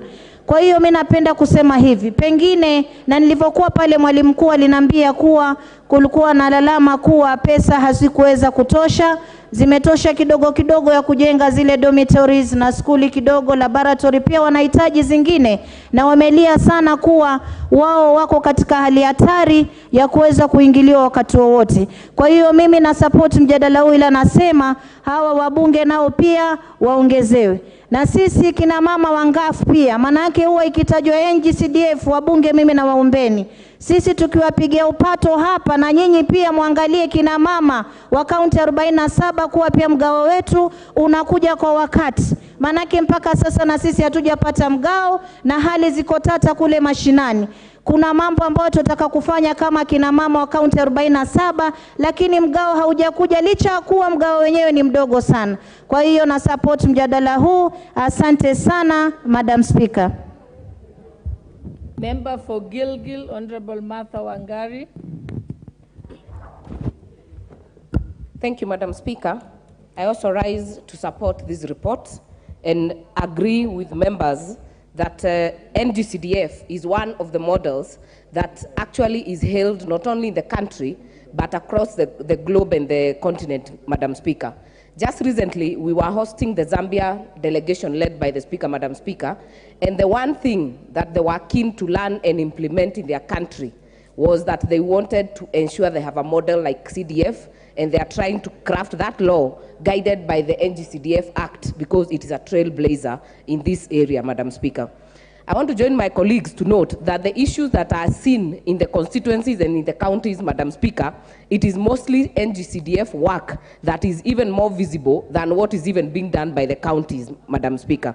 If you compare the over 380 billion that goes to the counties, the output it gets, and the just below 50 billion that goes to the 290 constituencies, and the work it has done, Madam Speaker, you will see that this fund is actually what is needed in the grassroots and in our constituencies, Madam Speaker.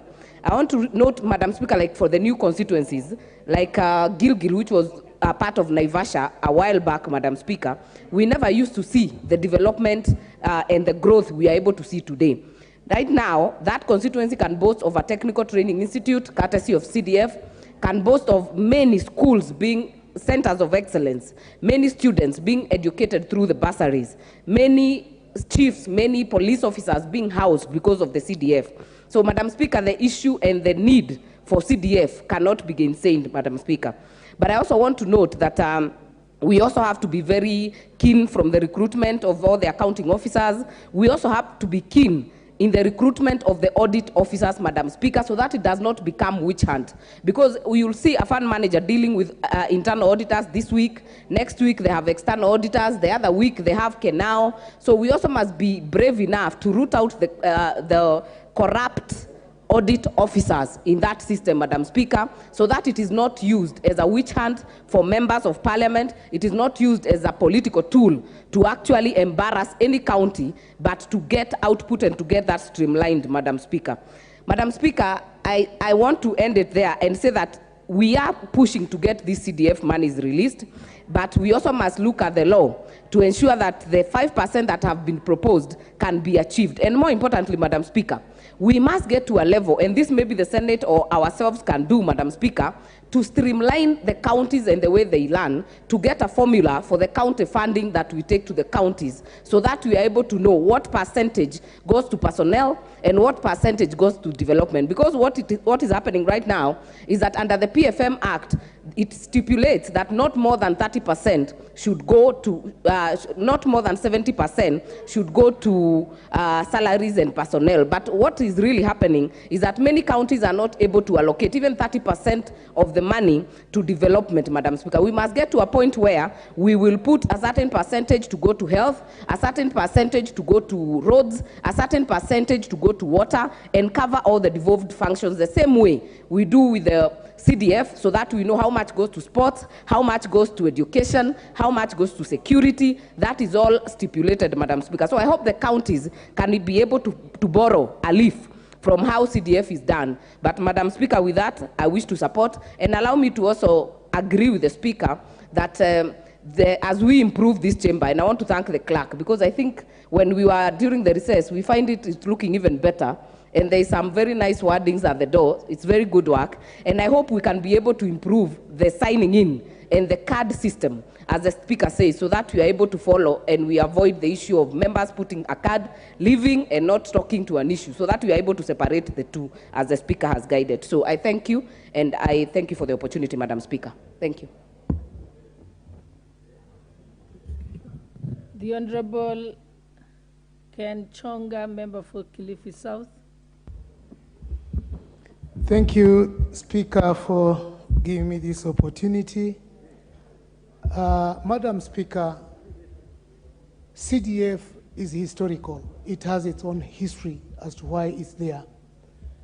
The successive governments sat down and realized the need to come up with this fund. To be very honest, if we talk about how we have been able to bridge development enclaves in constituencies, or rather in regions of the country, I think that is where CDF has excelled most. Everybody is aware of how many people have had it so difficult to go to school prior to CDF was introduced. And also, there are those who have been celebrating since CDF was introduced.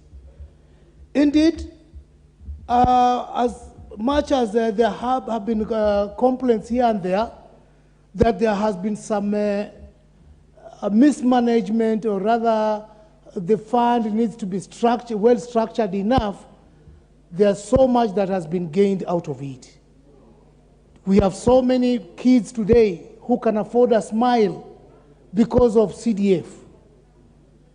We have those who have graduated to different levels because of CDF.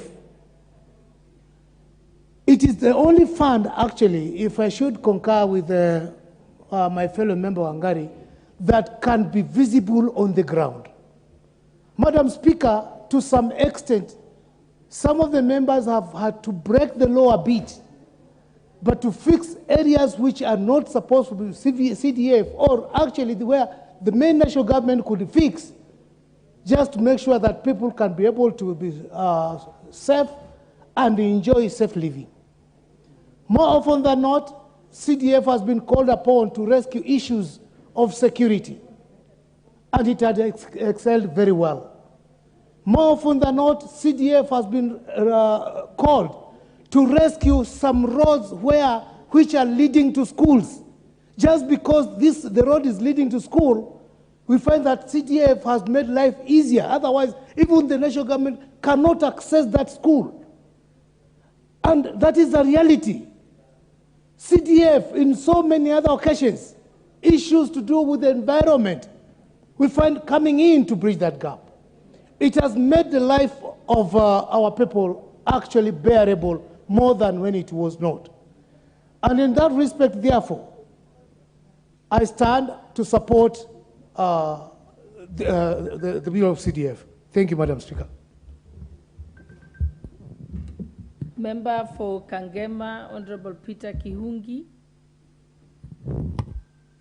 Okay, thank you, Madam Speaker. I start to support the report. Madam Speaker, on issues to do with CDF, Madam Speaker, we have now, this is the only fund that is making impact across the constituency. And I think as it has been, we need to do some few amendments on the CDF. Mostly, Madam Speaker, whenever it comes to the issue of allocation of fund, mostly on bursaries. We have seen, Madam Speaker, there are constituencies which whenever funds are allocated for bursaries, you find that the students that they are supposed to allocate sometimes are few. But there are some other constituencies whereby you try to allocate the little fund, the percentage of that 5%, you try to allocate, and it's never enough. But Madam Speaker, as we speak the issue of one man, one vote, one shilling, I think one of the areas that we might have a quick fix is where the percentage of allocation of bursaries should go to by the need, whereby you can find a constituency maybe in Nairobi.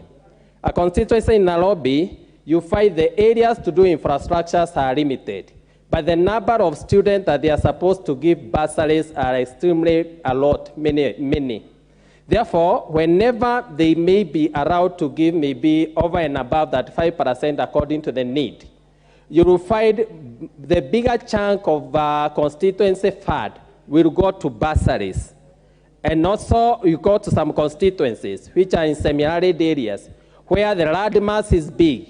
The need for more infrastructures is more than the need for the number of students to be given bursaries.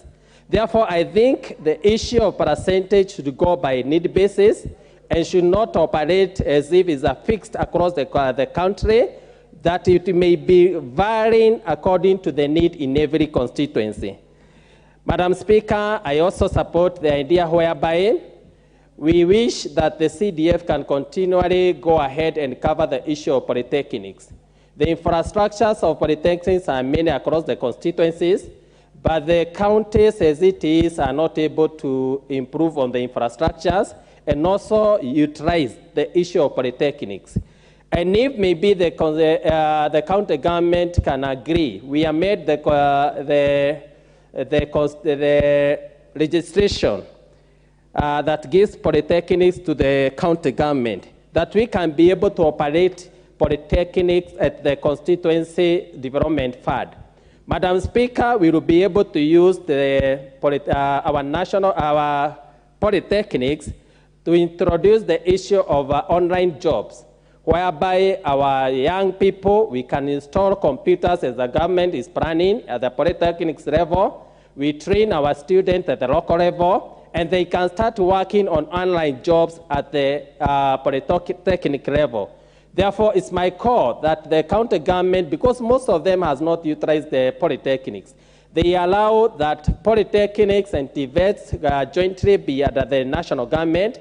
Then we fund at the constituency development fund, the infrastructure for computers.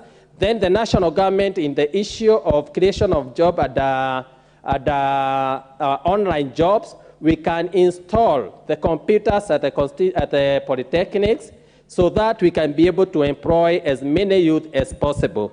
Therefore, Madam Speaker, I start to support the report, and I wish members we can be able to support the report and also comprehend mostly on how we can be able to utilize our CDF as best we can and also diversify the distribution of CDF on a need basis, but not on a fixed formula. Thank you, Madam Speaker.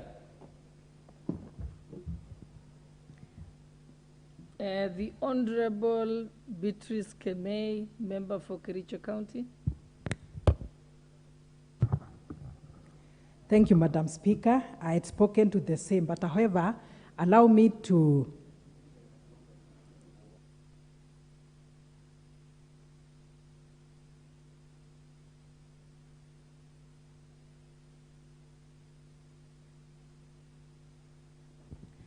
the Honorable Member for Siaya County, Honorable Christine Ombaka. Yes, Madam Speaker, thank you so much for giving me this opportunity. I'd like also to add my voice to the report on the CDF. I think CDF is one of the funds that have been well utilized in this country. Everybody knows about CDF. Even an old woman in the village knows there is CDF, and that if she wants money for bursary, she knows where to go. So it is well known because of the good work it has done. Most members who manage these funds have put up very good structures. I've seen some on social media. Some of them have constructed story buildings, you know, schools that are story buildings in the village, and that gives a very good image of a school. And the school students begin to enjoy going to school because they are going to a very well constructed school. So I really want to appreciate the work they are doing, including police posts that they are putting up, as well as the chief's offices. I've seen that in my county. Members of parliament have done excellent work, and I want to say that the job is well done. However, I want to also say that as we talk about CDF and the success story around it, we need also to think about NGAF, money that is allocated to women representatives. The women are doing great work with the little money that they have. They don't construct schools, but they do other work that is related to schools, and sometimes they also bring into boarding schools beds, especially where there are no beds in certain schools. I have done that myself. I'm a woman rep for Siaya County, and I've made many, many beds for boarders because they're sleeping they're sharing beds, or sometimes they sleep on the floor, and it's not looking very healthy. As we talk about CDF, never forget about NGAF, because they are sisters. They work together as a team. We work together with members of parliament, but the unfortunate thing is that our money is far too little, and we cover such a huge area. We have a whole county. I cover 6 constituencies. That is also 30 wards. It's not easy to bring development with this money when you're covering a whole county. So I would like to highlight the fact that we should never forget about women reps whose money is so little, and when it comes to this house, let's always support women reps as well and increase the money that they have so that they can do a better job and just equal to the task of CDF. Otherwise, I want to take it that all of us are great performers. We want to do the best for our counties, and all that matters to all of us, whether you're a woman rep or you're a member of parliament. You need money to bring development to your people. So let's support each other when it comes to increasing the funds for any one of them. Thank you, and I support the report. Member for Sirisia, Honorable John Waluke. Thank you very much, Madam Speaker, to give me a chance also to speak on this. Madam Speaker, the work of CDF is known, and it is seen, it is visible everywhere in the country, Madam Speaker.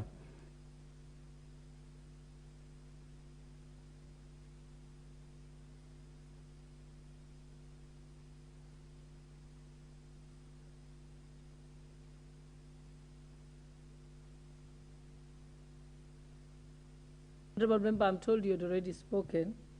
Please remove your cards if you had already spoken on this point. The Honorable member for Kiharu Didinyoro.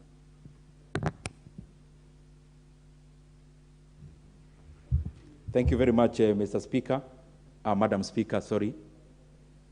I rise to give my comments in regards to the report before us.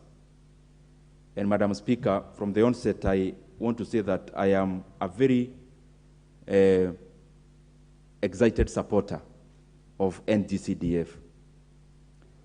One, because, Madam Speaker, many times we talk about national expenditure and we talk about what the government is doing.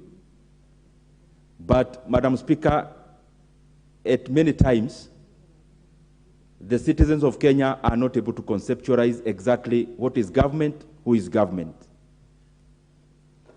Because many times we think government is an amorphous figure somewhere seated, Madam Speaker, and especially insofar as development is concerned. CDF, NGCDF demystifies what government is insofar as projects are concerned, and especially in regards to community projects. Going around the country, Madam Speaker, anyone would see the kind of changes NGCDF has brought to our communities. Hardly would you go to any side of Kenya, to any corner of Kenya, without seeing the significance of NGCDF in regards, Madam Speaker, to projects that touch the members of our localities, and especially in the deepest, Madam Speaker, of the villages of Kenya. And therefore, Madam Speaker, we must keep on supporting NGCDF in all ways. We are already doing that through the budget. I am sure we'll be mentioning that tomorrow, insofar as enhancing NGCDF is concerned. And Madam Speaker, even structurally, I always feel that other devolved funds can borrow a lot from NGCDF. Because the way in which NGCDF is administered, Madam Speaker, it can be a very good learning book for any country, and even within our country in regards to development funds. This is a fund where out of 100 shillings allocated, 95 goes into real, tangible development projects. And Madam Speaker, when we talk about real development projects, NGCDF is not just a kitty for building infrastructure, but also of adding value to the highest resource we have in the country, which is the human resource. And that is why, Madam Speaker, comparatively, CDF across all the 290 constituencies, we are the biggest supporters of education, Madam Speaker, only number 2 from the Ministry of Education. And this goes a long way into adding value, into servicing the human capital, because it is the highest priced factor of production that we have as a country. Madam Speaker, I have been toying with the idea that because we have been there as NGCDF, and a lot has happened in terms of brick and mortar, probably we could entertain ideas of even enlarging the bracket of bursaries that you are able to offer through NGCDF, and especially from the current BURD from 25 to 35% to somewhere around 50%. And the reason why, Madam Speaker, I've been entertaining this idea, I have a program supported by NGCDF in Kiharu, which we call Kiharu Masomobora Program, which supported by NGCDF, the parents of Kiharu who have their young ones in day schools, they pay only 1,000 per term, only 1,000 per term in terms of school fees. And those that which are interested in having remedial, they can have local arrangement with the teachers, but to a maximum of 1,000 per term. Madam Speaker, this is to enhance having as many of the people of that age in schools, but also, Madam Speaker, by making also school exciting. Because one of the things we've done even in that program is that we realized, even us when we were in school, we could be kept in school more hours, not because of books, but other things that happens, and especially food.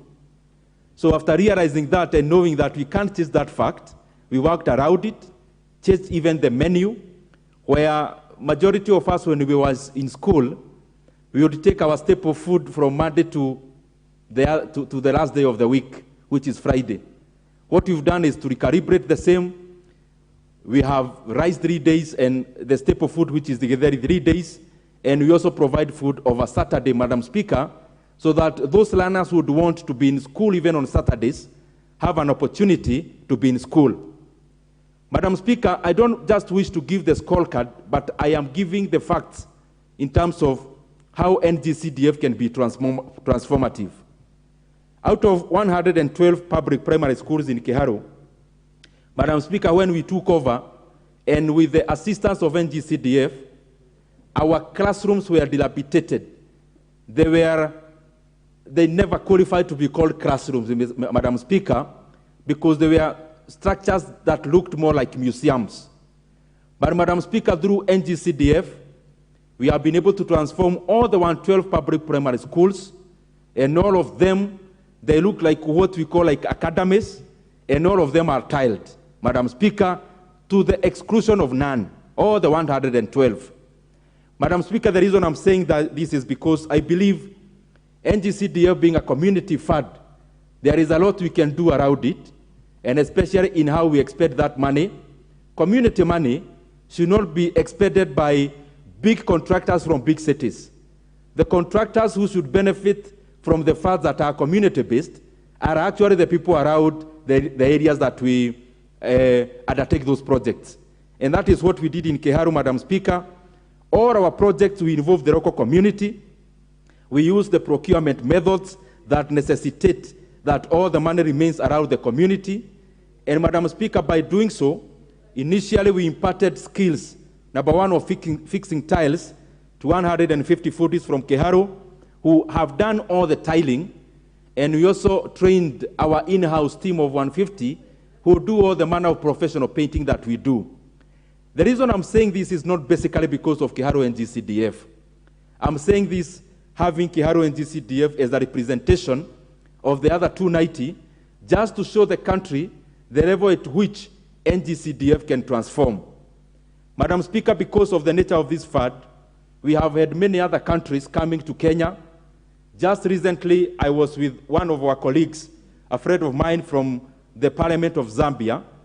They have a similar fund like NGCDF, and Madam Speaker, they actually came to benchmark on how to administer NGCDF from Kenya. We have to keep ourselves alive into the dynamics of change, even in management of such funds, so that we do not again give these kind of tale stories like the ones we give when Singapore came to Kenya to run about national development. And therefore, the more the reason that NGCDF had to keep evolving so that it continues, Madam Speaker, to address issues that are current. And that is part of the reason why I still believe and entertain the idea that we must enlarge the bracket of NGCDF in terms of bursary, because many more constituencies can offer Masomobora or that kind of program where we lessen the burden of parents, Madam Speaker, and especially those who have their children in day schools. Mr. Speaker, I have seen there is a change, just because of the viewers, they don't get confused. There is a Mr. and Mrs. And Madam. Mr. Speaker, I support this report and support the fact that we continue to be audited properly through internal auditors and also the Office of the Auditor General, because anywhere money is concerned, Mr. Speaker, and we are paying people for them to check on us, it is important for them to continue doing that job so that every shilling will count insofar as community development is concerned. Thank you, Mr. Speaker, and I also want to hail the kind of good work that we see being done in Homa Bay Town constituency, which is also one of the leading constituencies in terms of administering NGCDF. Thank you very much, Mr. Speaker.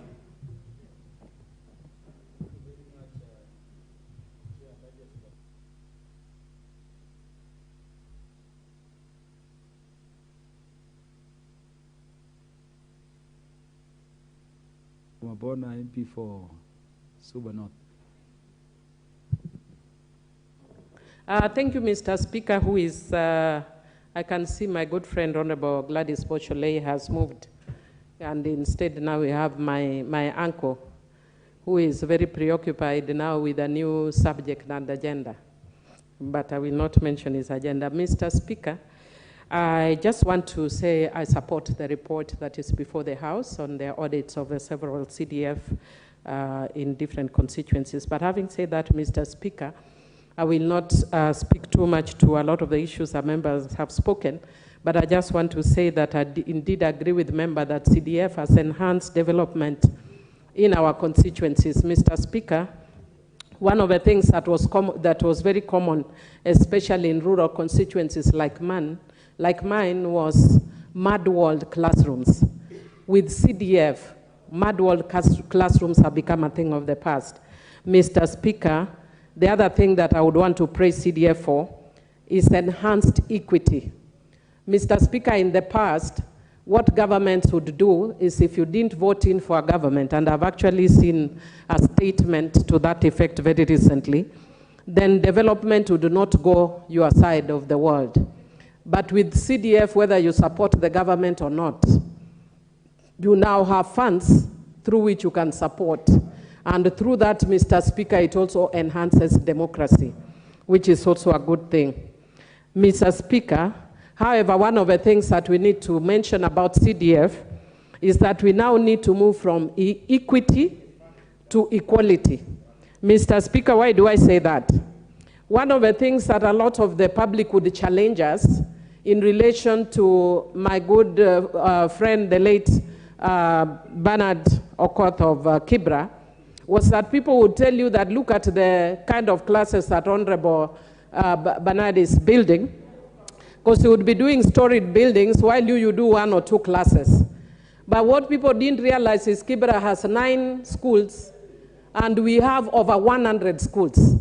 So how do you compete against 9 established schools against over 100, almost 200 schools in the rural?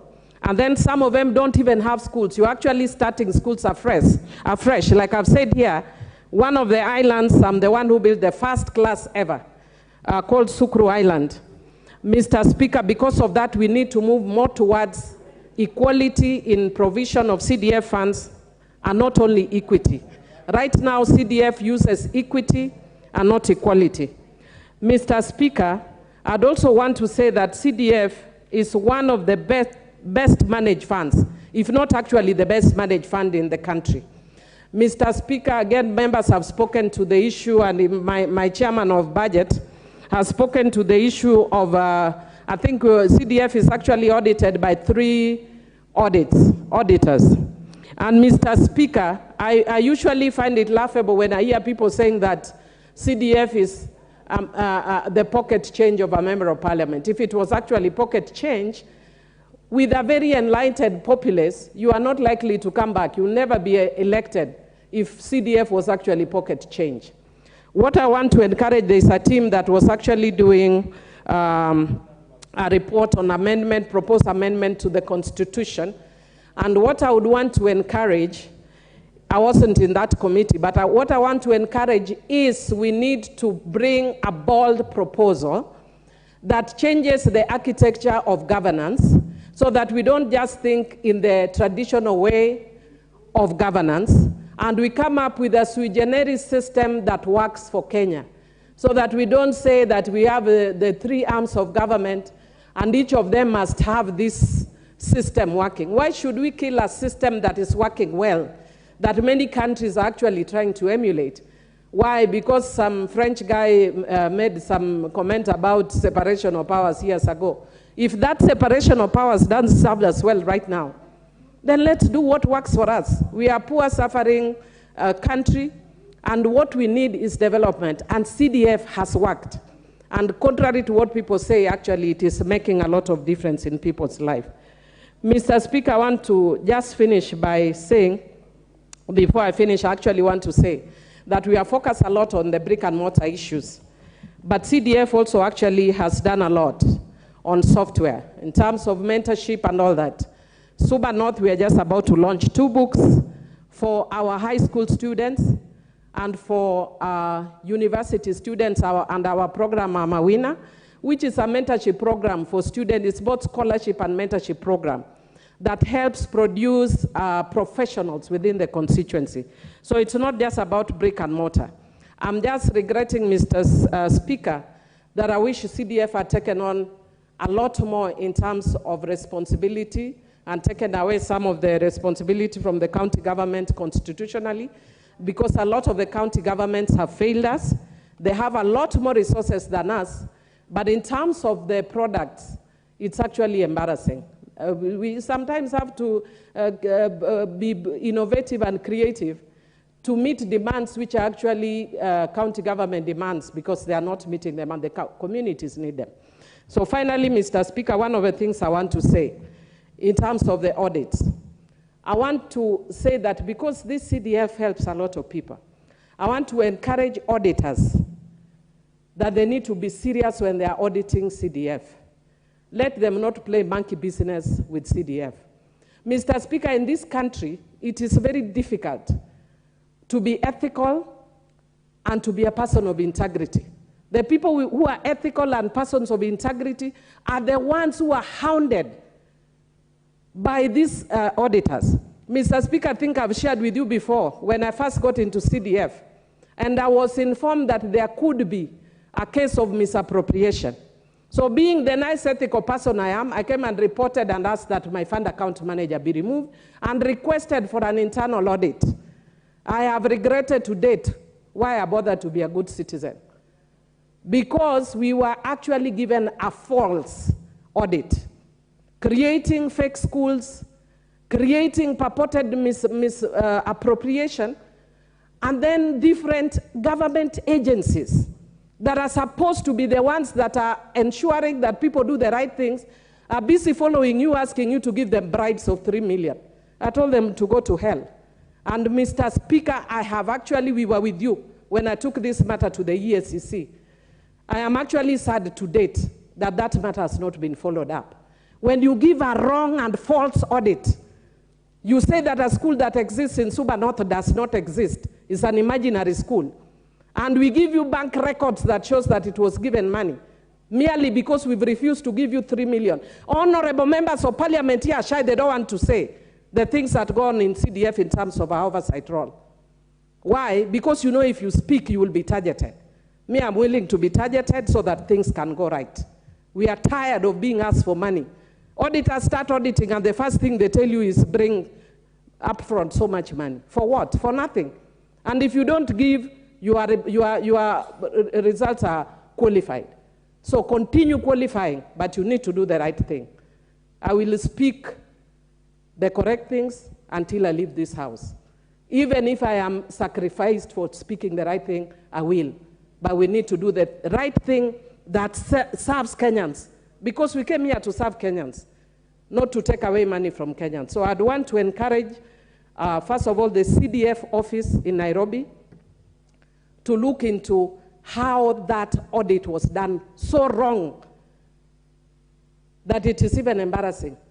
When I actually showed them with evidence and proof that all these things that are being given here are false, to date nothing has been taken against the auditor who did that report. What about the Ethics and Anti-Corruption Commission? They have not done anything. Instead, what you get is DCI, other agencies following you, asking you for bribes every now and again. And I want to tell them, shame on you. And the next time you call me, I'm going to mention you here by name. Stop following us here for bribes. If we don't speak these things, nobody will. Thank you, Mr. Speaker, I support. But let the auditors know that their work is to serve Kenyans, not to harass Kenyans. Thank you. Thank you, Honorable Millie Odhiambo Mabona, for that good direction in terms of how we should audit. The Honorable Rashid Bedsimba, the MP for Kisauni. Asante sana Mheshimiwa Spika kunipa fursa hii na mimi kupenyeza sauti yangu. Kwanza niunge mkono ripoti ya mhandisi wa fedha. Halafu pia nitilie mkazo kwamba did I see the Honorable Ruth Odinga, the women rep for Kisumu request for the opportunity to talk to this motion.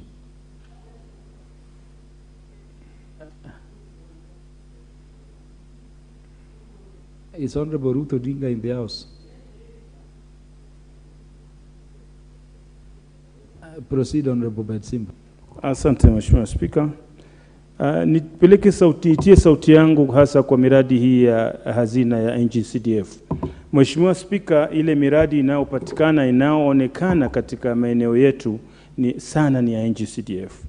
Na la kusikitisha zaidi ni kwamba hivi sasa tunakaribia mwaka mwingine, hata robo ya pesa hatujapata. Ni hatari sana kwa sababu hii ndio fedha ambazo zilikuwa zinasaidia mwananchi ambaye ni maskini, ambaye hajiwezi, lakini sasa hana la kufanya kwa sababu ofisi zetu hazina fedha. Hata sisi tumepeana basari, lakini paka sasa hatujamaliza kupeana sekondari na vyuo vikuu kwa sababu fedha hakuna. Mheshimiwa Spika, nikueleze hivi sasa ni wakati wa mvua.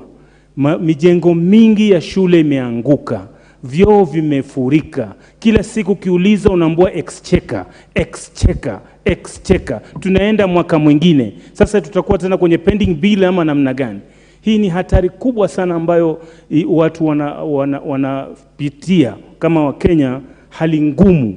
Ukiangalia mashule hivi sasa, vyoo vimefurika. Kipindupindu sasa kinaanza kuingia katika madarasa yetu, katika mashule yetu, na huku unaambua ni exchequer, tunangoja exchequer. Lazima tueleze shida iko wapi, kwa sababu kama ni fedha ziko, kwa nini haziachiliwi? Na hii ndio miradi ambayo inasaidia wananchi. Nikupa mfano, katika shule za Kisauni kuna shule kama Kashani Primary, watoto wanasoma paka mlangoni, wanakaa chini, hata madawati hakuna. Watoto wanapata funza, zile floors zimevunjika, na huku fedha unaambua ngoja exchequer. Hii ni kitu cha kusikitisha sana kinachoendelea.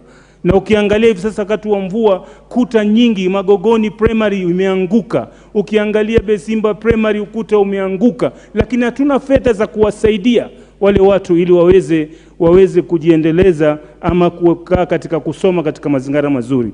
Kwa hivyo sisi tunasema huyu waziri wa fedha hakikishe kwamba ameachilia hizi fedha kabla hatujaanza hata kujadili hiyo inaokuja nyingine. Kwa sababu tumepitisha paka supplementary budget, hakuna kitu kinaachiliwa. Kwa hivyo Mheshimiwa Spika, mimi nasema kwamba kiupande wangu na Kenya nzima taifa wanajua kwamba hazina ya CDF imefanya makubwa sana. Kuna watu wamesomeshwa kuanzia kidato cha kwanza mpaka cha 4. Kuna watu wanasahizi wameregeshwa katika vyuo vikuu. Hazina za CDF ndio zinawasaidia. Lakini leo tunasikitika kwamba kwa mara ya kwanza taifa hili tangu ianze hazina hii imekuja kwamba pesa hakuna kitu kinaachiliwa, hakuna miradi inafanyika, mafuriko yameingia mitaani, hatujui tutafanya nini. Kwa hivyo Mheshimiwa Spika na wenzangu hapa katika bunge hili, tuhakikishe kwamba tumesukuma wizara waachilie hizi fedha ili zifaidie watu wetu. Kwa haya mengi Mheshimiwa Spika, nashukuru kunipa fursa hii. Asante sana. Asante sana mjumbe wa Musop, Mheshimiwa Abraham Kirwa.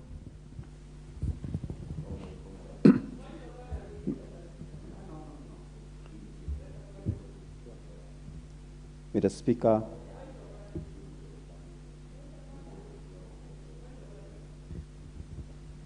what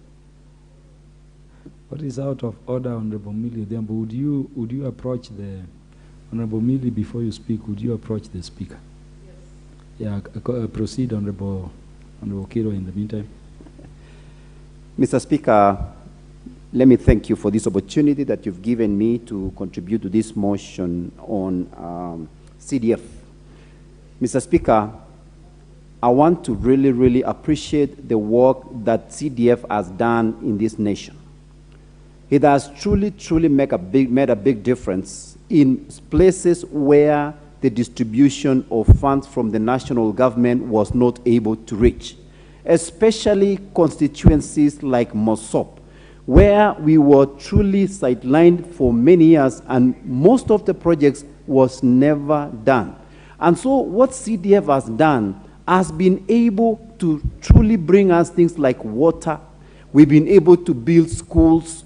We've been able to build chief's offices using the funds from the CDF. So CDF has truly transformed most parts of this country. It has really touched so many families that they could not have been able to go to school.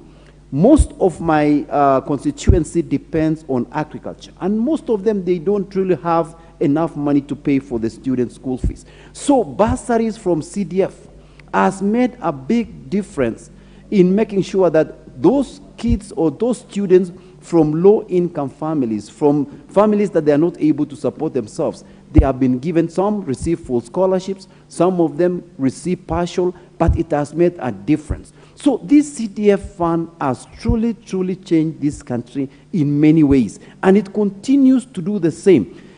Places where we didn't have water, now CDF has gone out of its way, although it's a function of the county government, but some way, somehow, CDF has also been able to help in some of those areas.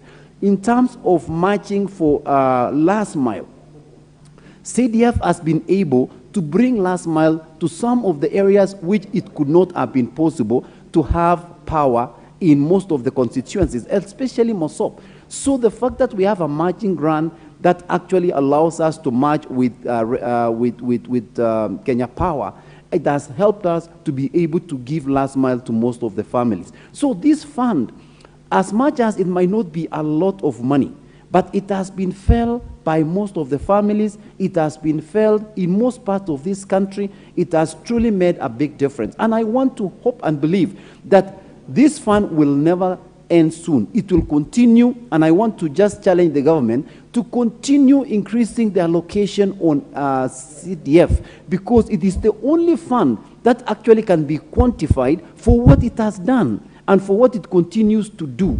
So this fund, from my own perspective, we have done renovations. I just came back from the recess as we all came, but we have done a lot in the short time that we were home through the CDF that we just received. We may not have gotten all the disbursement, but it continues to touch lives. It continues to change the economy of our country, to change the projects in our country. And so I am for the support that we continue to support this fund and continue to even increase the allocation so that it will continue to transform our nation. Thank you again, Mr. Speaker, for the opportunity to contribute to this motion. Thank you. Thank you very much. The Member of Parliament for Kisumu County, the Honorable Ruth Odinga.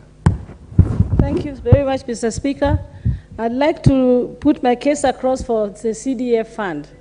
CDF is a fund that needs to be actually made to become, we get more of the CDF.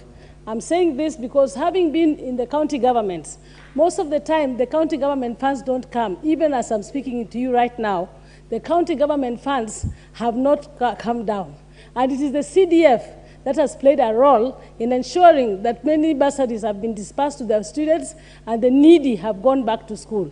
So for me, in all the times that I've been in the county governments, when CDF is there, CDF supports a lot. Even where I'm coming from, in Kisumu West, as I'm speaking, most of the areas are inaccessible. And if it was not for the CDF fund, most of these areas would not have come out. Become accessible to the women and the youth and people with disabilities who need to use these accessories to the market and all that. So for me, I believe that CDF combined with GAF, and if GAF could be made to become more to support those women, youth, and people with disability, I think that the two of them could really support to ensure. I was not for the CDF fund when I was in the county government, but when I now came and realized that when we started working in the county government, I realized that actually without CDF, most of the government projects would have stalled. And mark you, in all times, CDF comes before any county government funding. So it ensures that people are not sitting waiting for the government to get, the local government to get the reimbursement. And I believe if it's given more, most of the people, the MPs are using this fund better than what is going on in the local authorities. To be honest, the MPs are not misusing this CDF fund. CDF fund is felt on the ground. And CDF fund is a fund I'm sure the local people and the Kenyans will support and want it more than any other fund that is there. It is a better fund put more money on CDF. Forget about the 3% levy on housing and all. CDF fund needs to be enhanced. Asante sana. Thank you very much, Honorable Ruth Odinga. Do we have the Member of Parliament for Marakwet West, Honorable Timothy Torotich? Thank you, Mr. Speaker, sir, for giving me this opportunity to contribute on this very important motion. Mr. Speaker, it is not in doubt that the CDF fund has been of great significance in this country.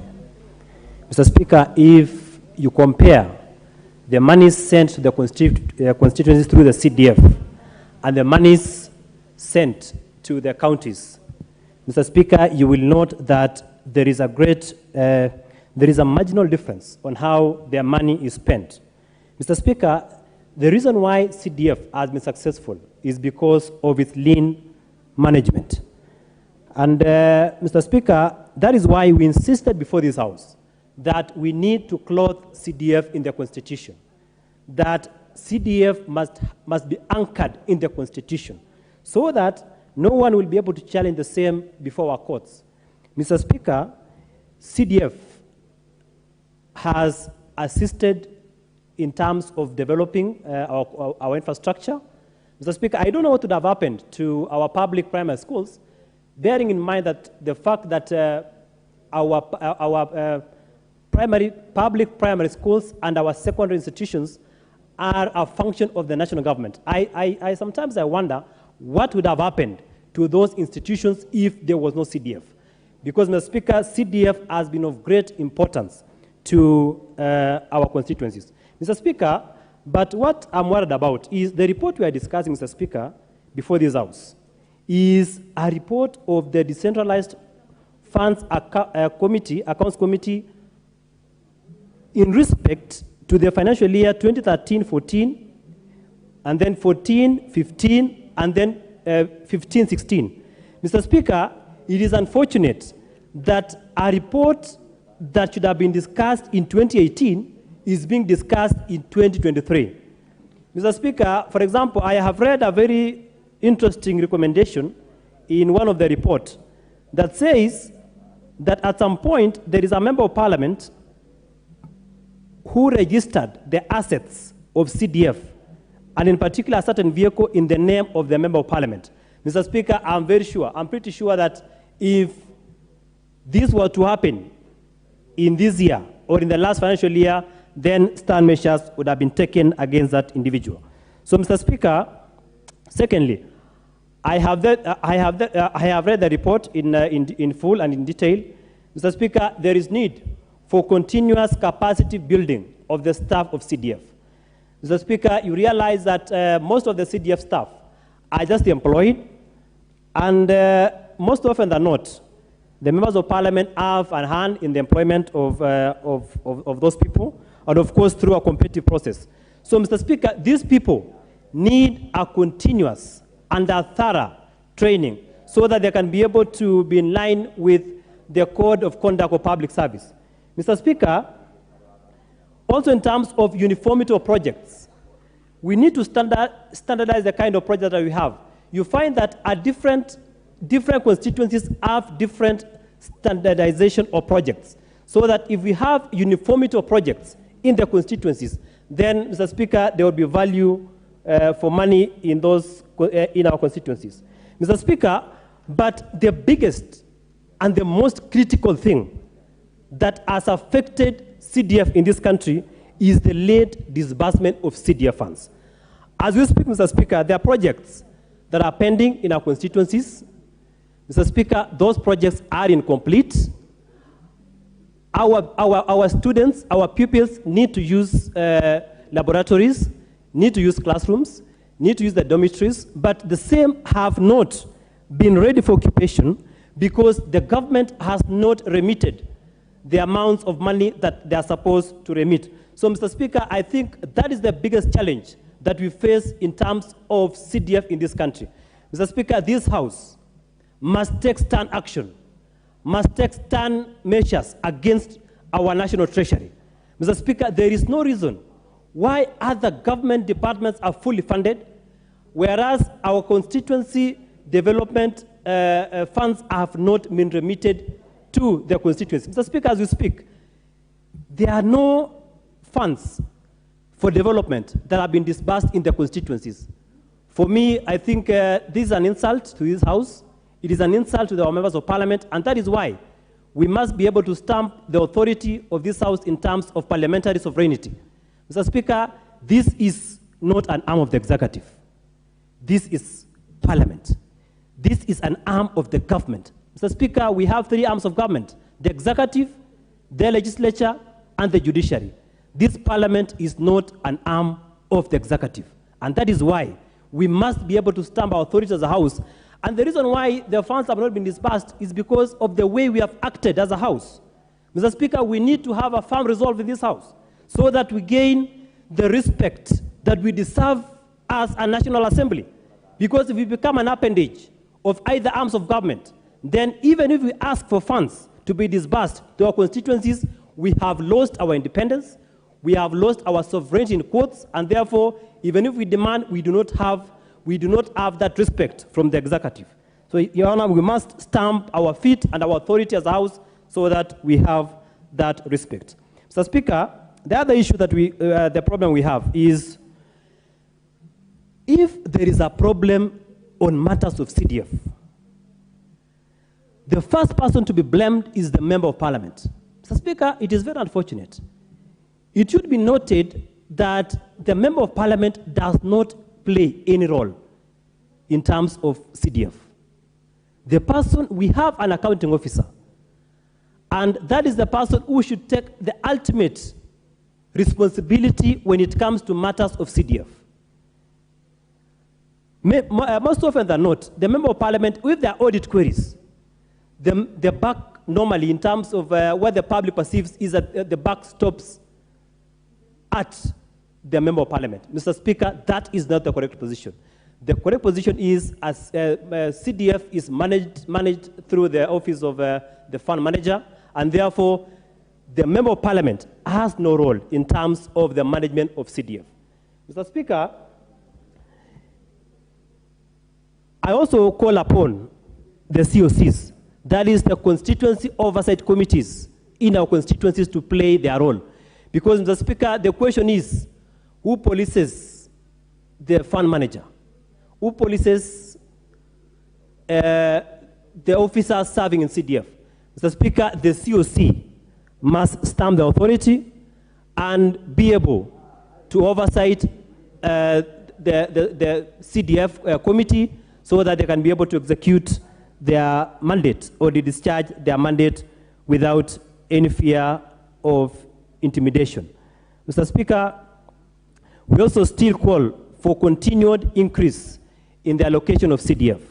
Mr. Speaker, you realize that there was a slight improvement in the formula for allocation of CDF.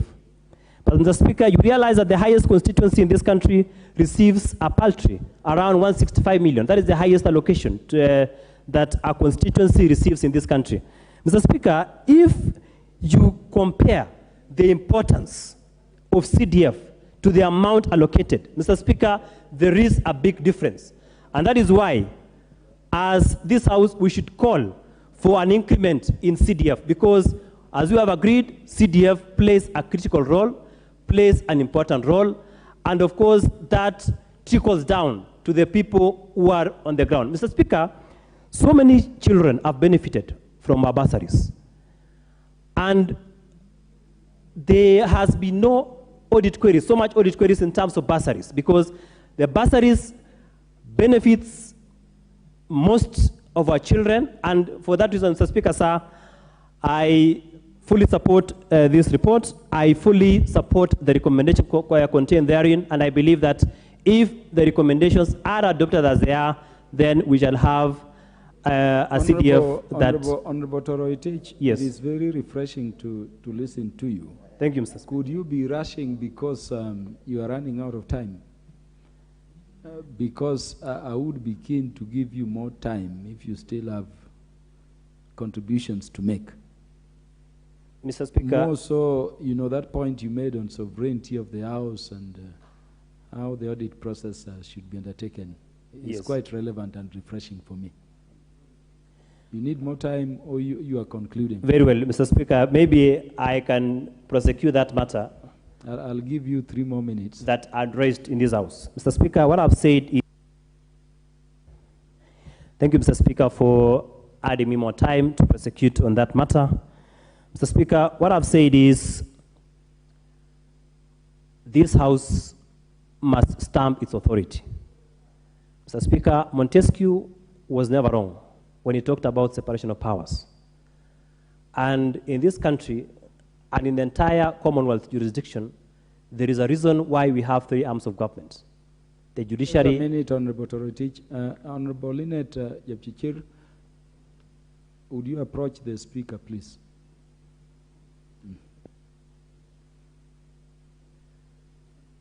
Mr. Speaker, I've said Montesquieu was never wrong when he articulated that for a functional democracy, we must have 3 arms of government. Mr. Speaker, there is a reason why under our Constitution we have the executive, the judiciary, and this House, Parliament. Mr. Speaker, and I've said once, not once, not twice, but severally, that this House is not an appendage of the executive. This House must be able to stand firm. This House must be able to prosecute its business without being directed by the executive. And Mr. Speaker, the reason why I've said that is because one of the critical things that a member of parliament must have in order to prosecute his or her duties at the local level is the CDF. And the reason why CDF has not been released to our people, to their constituencies. Mr. Speaker, it's a shame that 7 months since these members took oath in this office, CDF, development expenditure of CDF has not been released to the constituencies. And we are here as members of parliament, we are mum, we are not saying anything, yet this financial year has lapsed and no amount of CDF has been released to our constituencies. Mr. Speaker, it's a shame. And the reason I've said that is because this House has acted in a manner to suggest that we are an appendage of the executive, and therefore, when we want to question for our funds, we are told, see, you relax, you will get your money. Mr. Speaker, for me as a member of parliament, it's unfortunate, and we must be able to restate the sovereignty of this House. We must be able to restate, and so that this House can have the respect that we deserve. So, Mr. Speaker, for those few remarks, thank you, Mr. Speaker. I beg to support this very important report before this House. Thank you, Honorable Toretich. The Honorable Jared Okello. I thank you very much, Honorable Speaker. And from the outset, Honorable Speaker, in the course of our recess, we just ended, I was going around Nyando constituency. I was confronted by very ugly scenes around the junior secondary school education, Honorable Speaker.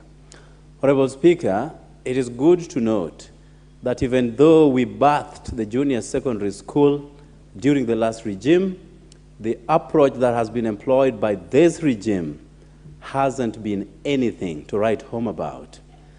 Classes were built in secondary schools, and this regime chose to have our children continue learning in their primary schools, even though junior secondary school.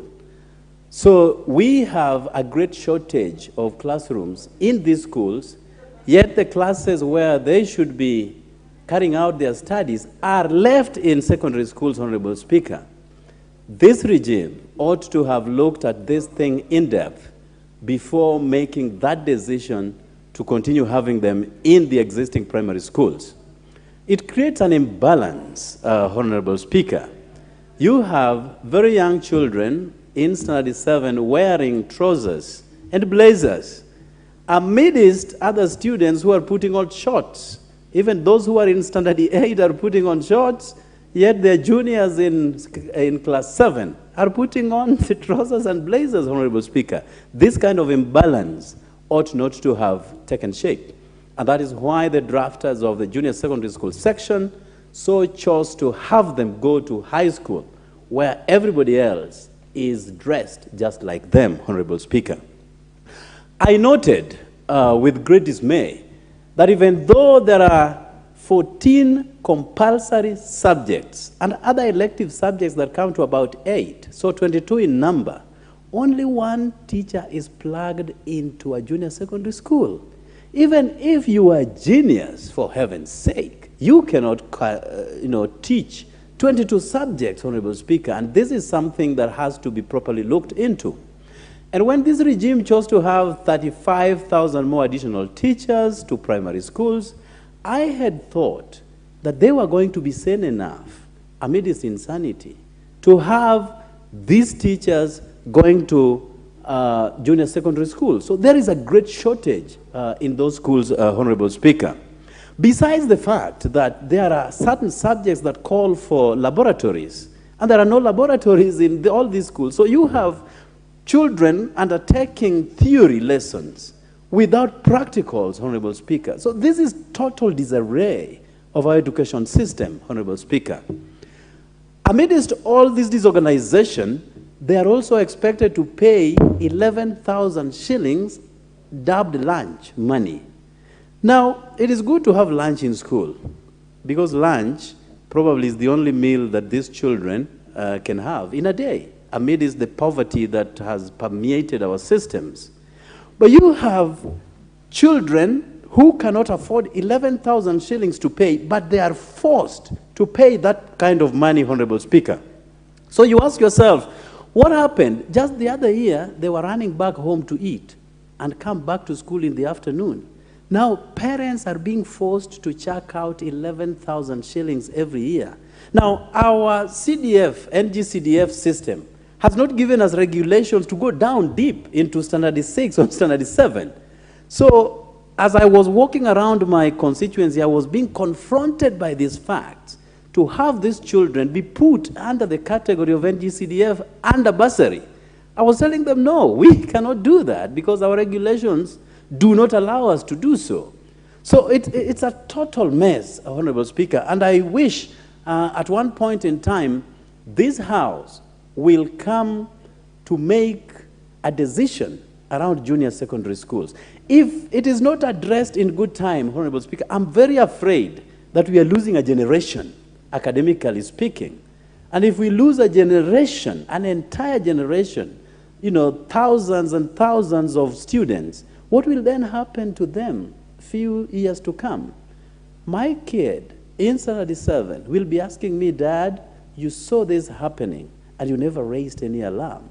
At least I will be vindicated by this debate, Honorable Speaker, that I tried to bring it to light so that our children can know that that kind of disorganization should not be allowed to pass, Honorable Speaker.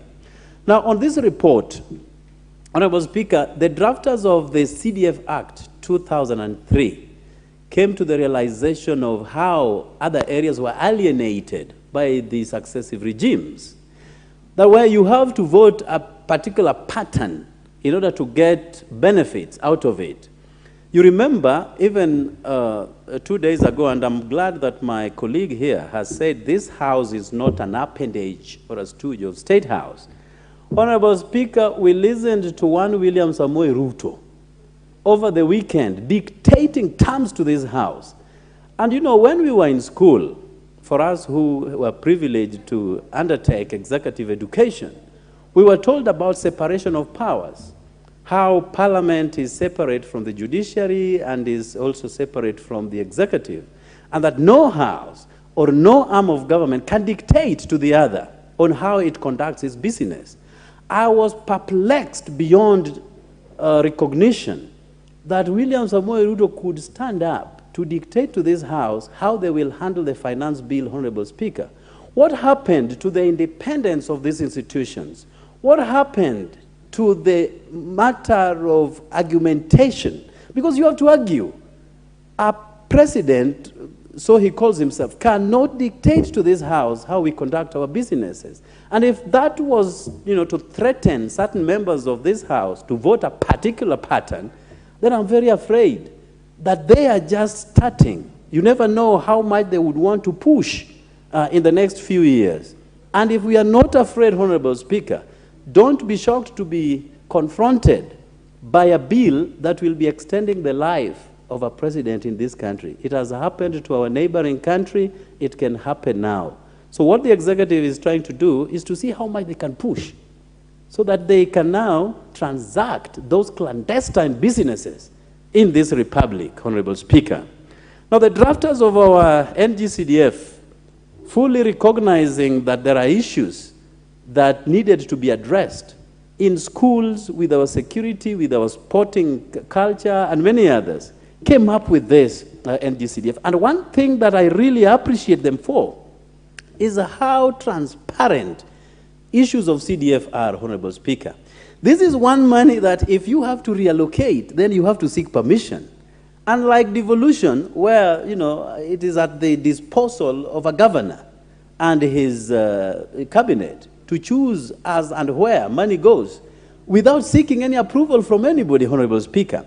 Our money is directly plugged to projects. And how I wish that even those who were carrying out the devolution as an act of Parliament and infusing it within the Constitution borrowed from this system that money must be plugged into a project. That is how issues of corruption are nipped at the bud, Honorable Speaker.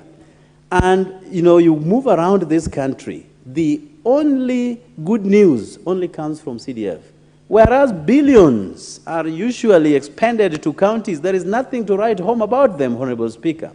Even when there is no water, there is no health care, there is no roads, no one is asking the governor. They are still coming to us as members of Parliament to answer to these questions, Honorable Speaker. So I wish that the drafters took that model emanating from the NGCDF in order to undertake all the transactions, Honorable Speaker. Now, this inordinate delay that has been spoken by my colleagues here is something that needs to be properly checked, Honorable Speaker. We just disbursed some few monies going towards bursaries. But then what happens to all the projects that we hitherto earmarked for upgrading of classrooms or building new classrooms and doing sporting events and many other things, Honorable Speaker? And the money that we got to some constituencies is not even enough to do bursaries, Honorable Speaker. And we are coming to the end of this financial year. And this House is keeping quiet. Yet, this is the same House that passes budgets for all other departments within government, Honorable Speaker. We haven't noted any inordinate delay with the executive arm of government. Just the other day, you saw the Chief Justice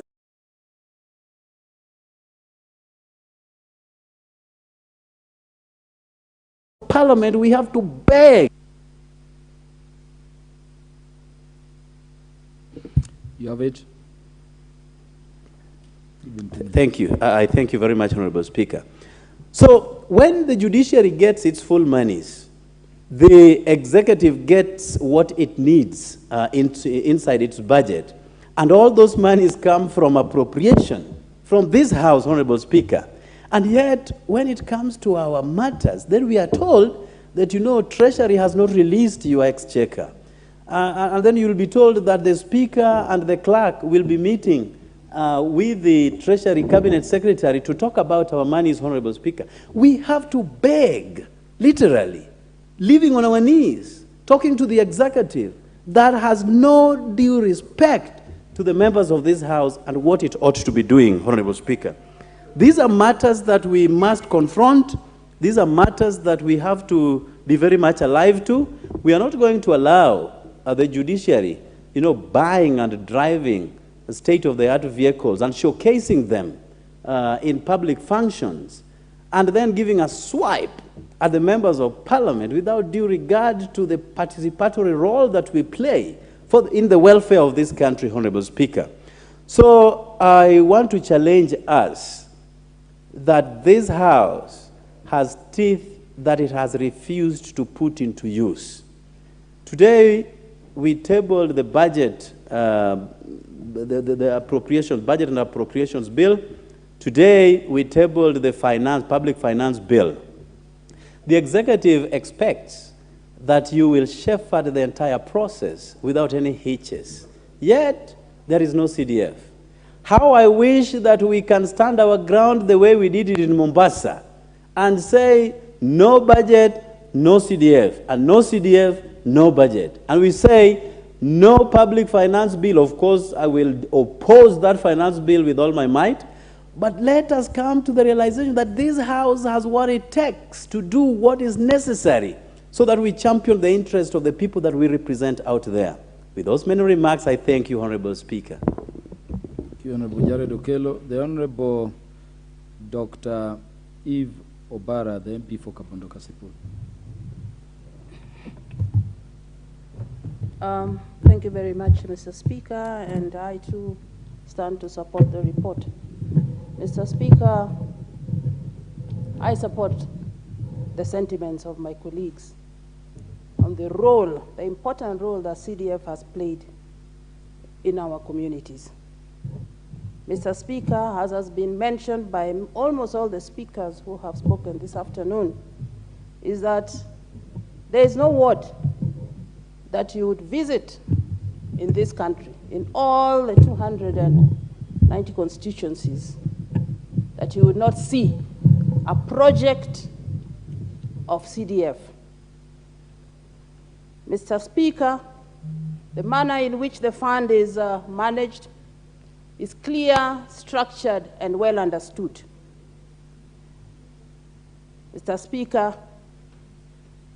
at this juncture, let me appreciate those of us who came ahead of us and made sure that this fund was in place for equity. So today, Mr. Speaker, each region can plan and develop its region in line with their greatest priority need. Mr. Speaker, if you talk about equity, if you talk about fairness, the distribution of resources in this country, then you look at the CDF. I therefore am surprised, Mr. Speaker, that any government would delay the release of these funds.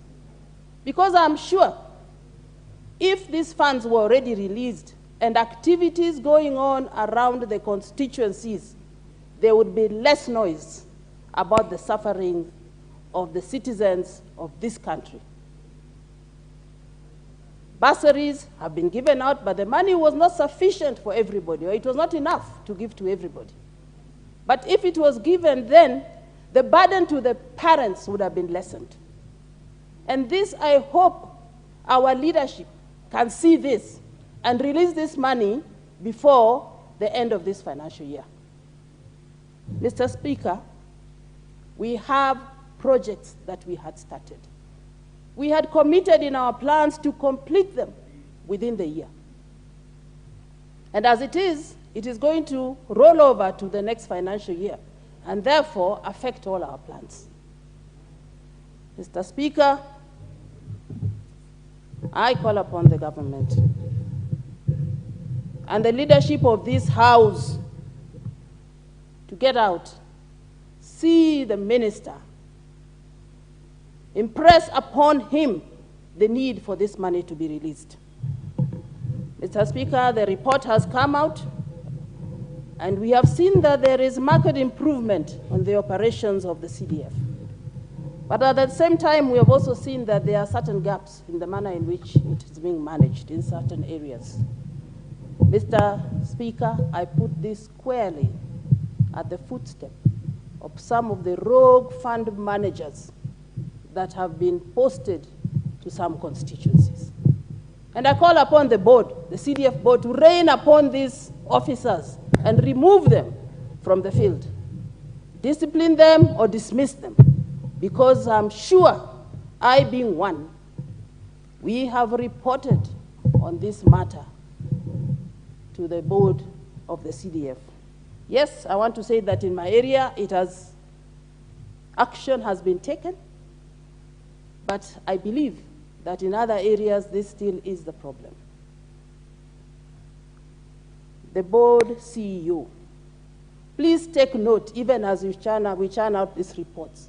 Please take note and weed out these corrupt officers from our midst in the constituencies. Mr. Speaker, I want to also note that different countries have come to Kenya to benchmark on this model. And that tells you something about even what is going out there about the model, our CDF model. And therefore, when we see this, and we see how people talk about it out there, the pride that they have that there's a Kenyan country that has actually managed to decentralize funds and manage it so that there's equity within this country. I am still baffled and surprised that this money is still being held. I again appeal and call upon the government to release the money, even as we are going through a very difficult time within the society now about the finance bill. These are some of the things that if they were done, then I think there would have been a little bit consideration on certain aspects of the bill. But as we speak now, Mr. Speaker, my constituents, I have told me, please we do not support the bill in the manner in which it is presented, and I will therefore go with the sentiments of my constituents and say no. Thank you. Thank you very much. I support the report. Thank you. Thank you very much, Dr. Ivo Bara. When the speaker recognized you, some thought you were going to speak about GAF. They don't understand in Normal Bay, women leaders of your caliber are elected to lead constituencies. Very great contributions. Thank you very much. The Honorable Andrew Okwome Adepo, the MP for Karachuonyo, you want to contribute to this?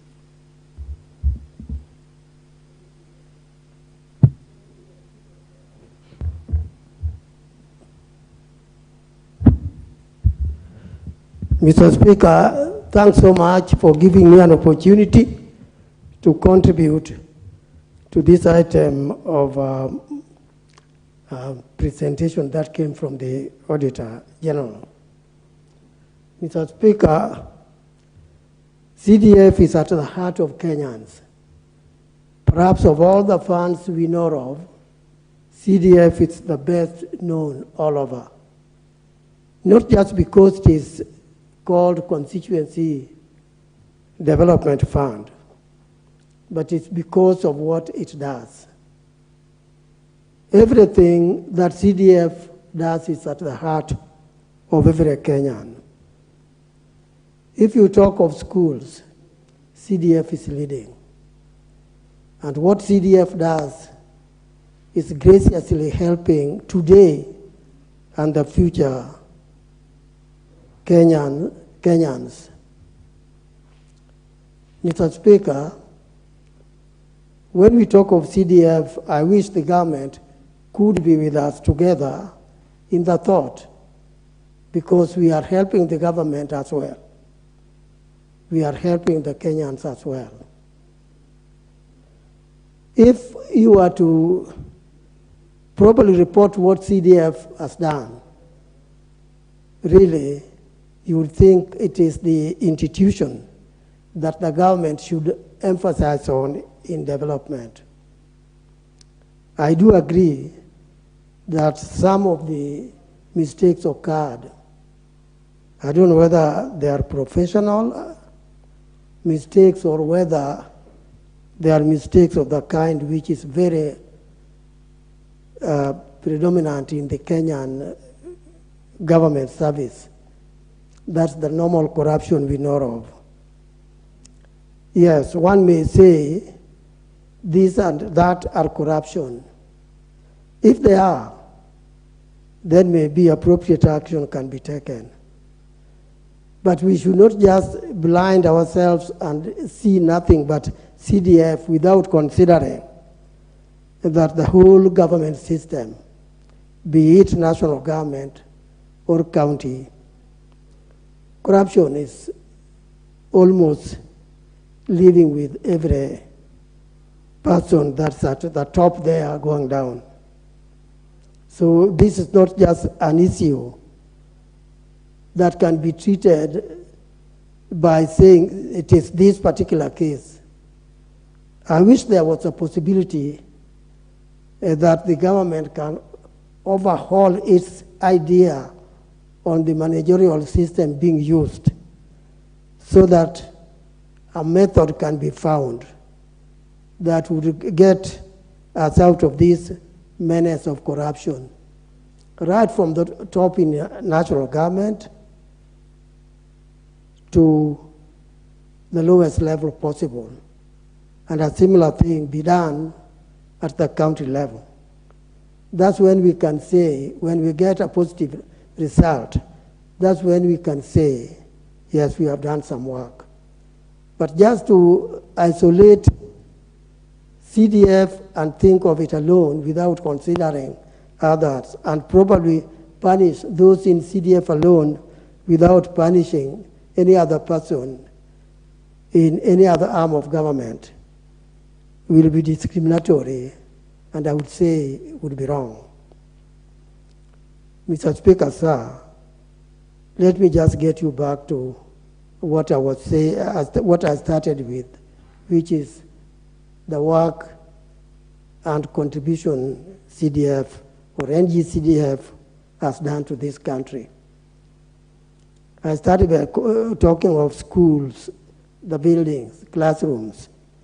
Honestly, I think I would say without fearing that many, many schools have been built because of CDF.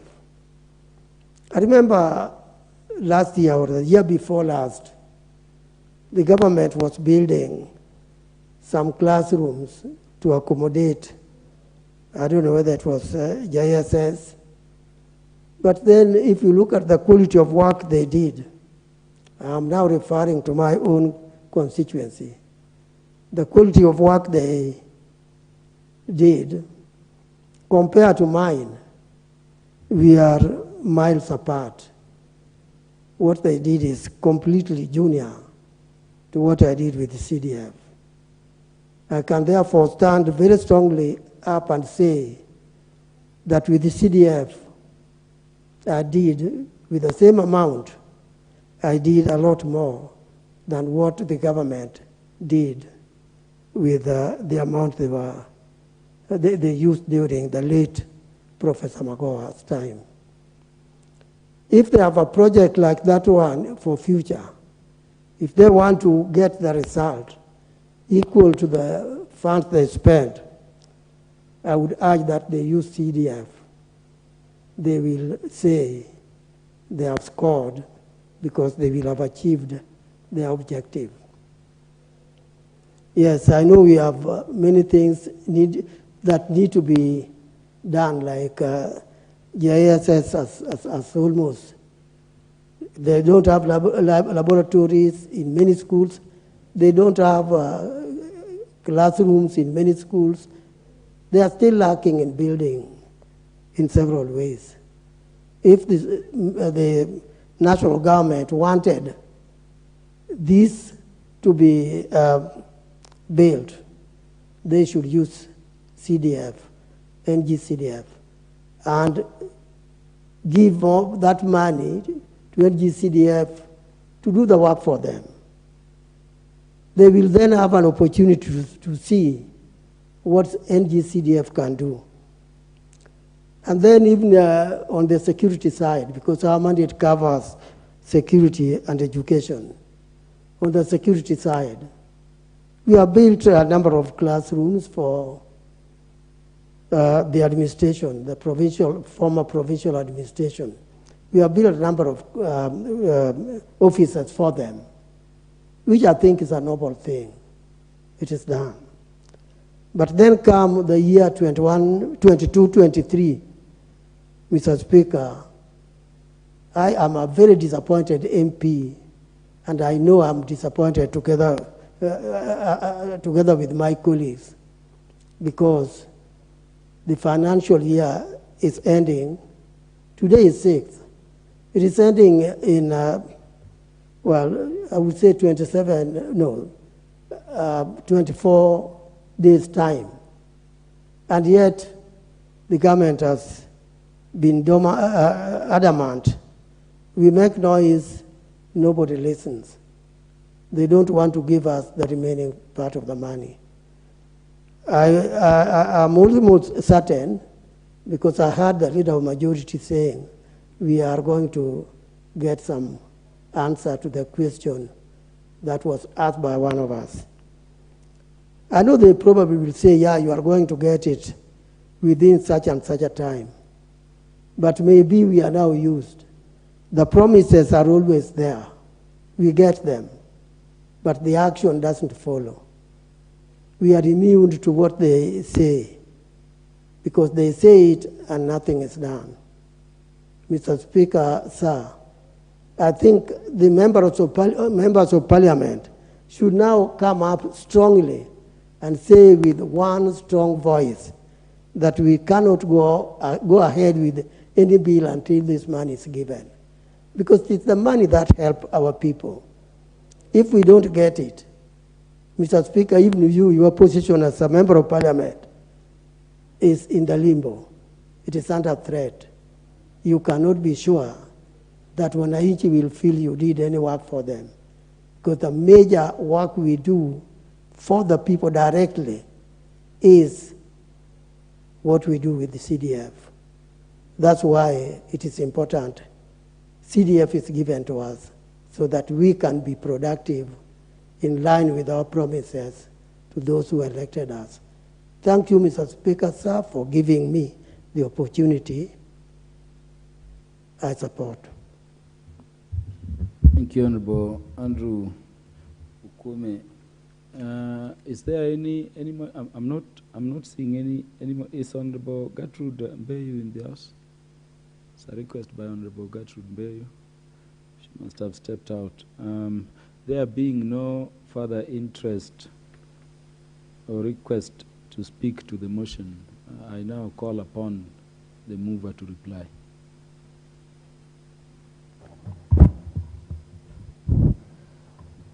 Thank you, Honorable Speaker. This is a fundamental debate that directly involves us as members of Parliament. I am delighted because members have ventilated and put on record some of the sentiments which I do not doubt enrich the debate. The discussion we have held on this House will help guide those involved with NGCDF to, 1, properly utilize the fund's budget, 2, ensure transparency in the management of the NGCDF, 3, improve how audits are conducted, 4, standardization of the national government constituency development construction projects, and finally, improve the capacity of staff at the constituency development offices. I thank honorable members for unanimously supporting this report, and I beg that this House adopts the report of the Decentralized Funds Account Committee on the consideration of the report of the Auditor General on the financial statement for the National Government Constituency Development Fund for 26 constituencies in the counties of Mombasa, Kilifi, Kwale, Taita Taveta, Lamu, and Tana River for the financial years 2013-2014, 2014-2015, 2015-2016, laid on the table of this House on Tuesday, 25th April 2023. With those remarks, Honorable Speaker, I beg to reply. I thank you, Honorable Speaker.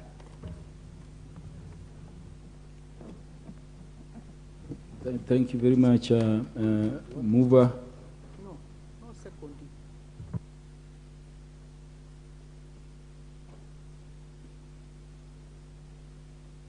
Is Honorable Andrew Okwome on a point of order?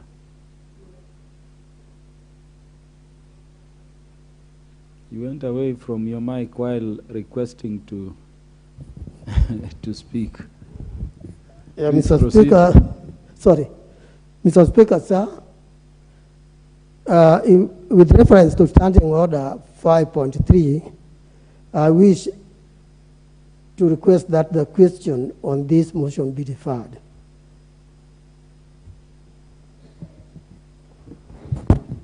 Which is the standing order provision quoted by Honorable Kwame? Yeah, 53. Yeah, Honorable Andrew Okwome, in line with standing order provisions number 53 of the House, I will defer the putting of the question on the motion to the next time it is scheduled in the order paper by the House Business Committee. Next order. Order number 16, motion, ratification of the amended Nairobi Convention and the Protocol for the Protection of Marine and Coastal Environment of the Western Indian Ocean from land-based sources and activities. Mover.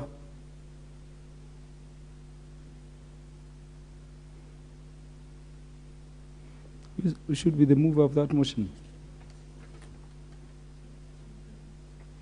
The chair, Environment, Forestry and Mining, is not in the House.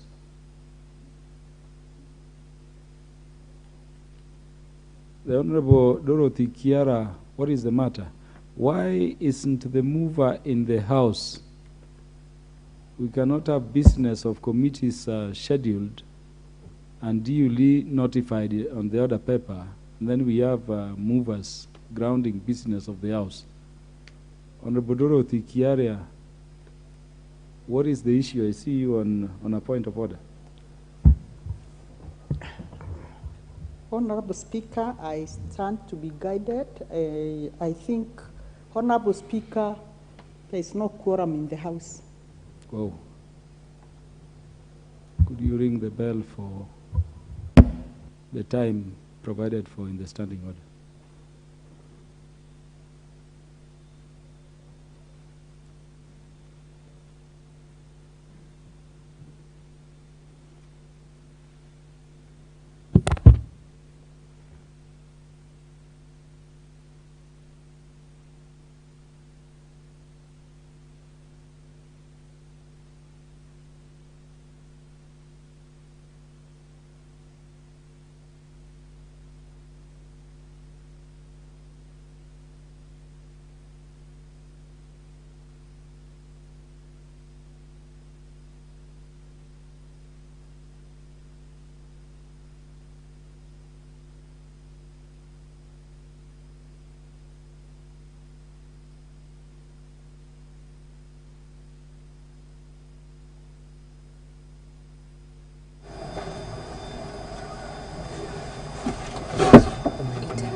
606.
Tunaweza kupitia tafadhali. Yeah. I'll give you one that is being worked on someone else when you see how you can improve it. Okay. And then we'll see the final product. You know, that's how you learn. So I told you what we used to do. We do communications or petitions. Then when sitapatilisho ndio kitapatilisha, then when it's being done, kasi tunaenda kusoma hivi. Are you in the office? Are you following? See what? Now, look at what you send me. See what is being done. You can see kuna ideas za kwa ibeba, na zingine aliacha, na zingine amedrop. You learn.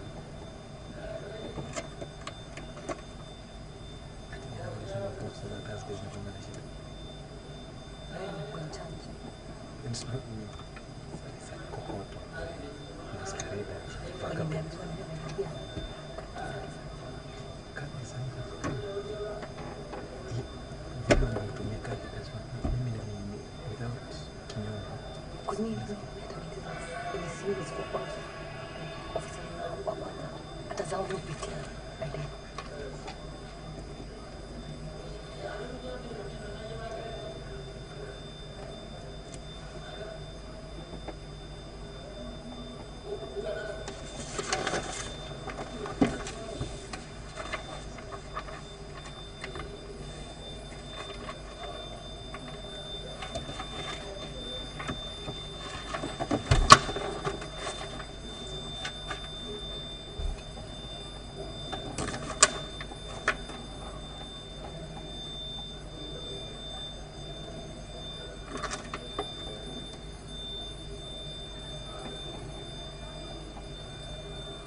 Order, honorable members.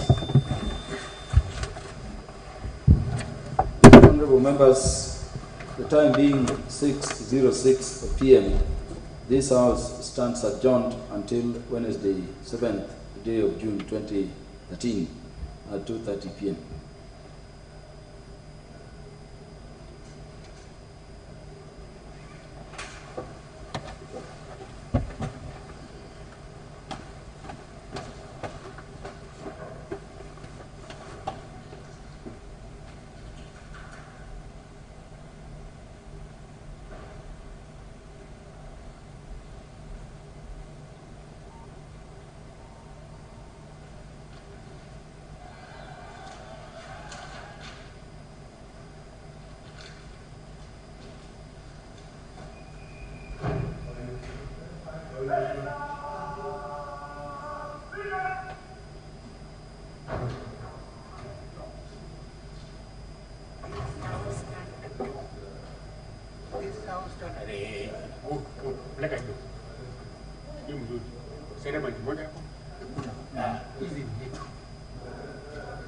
Prayers.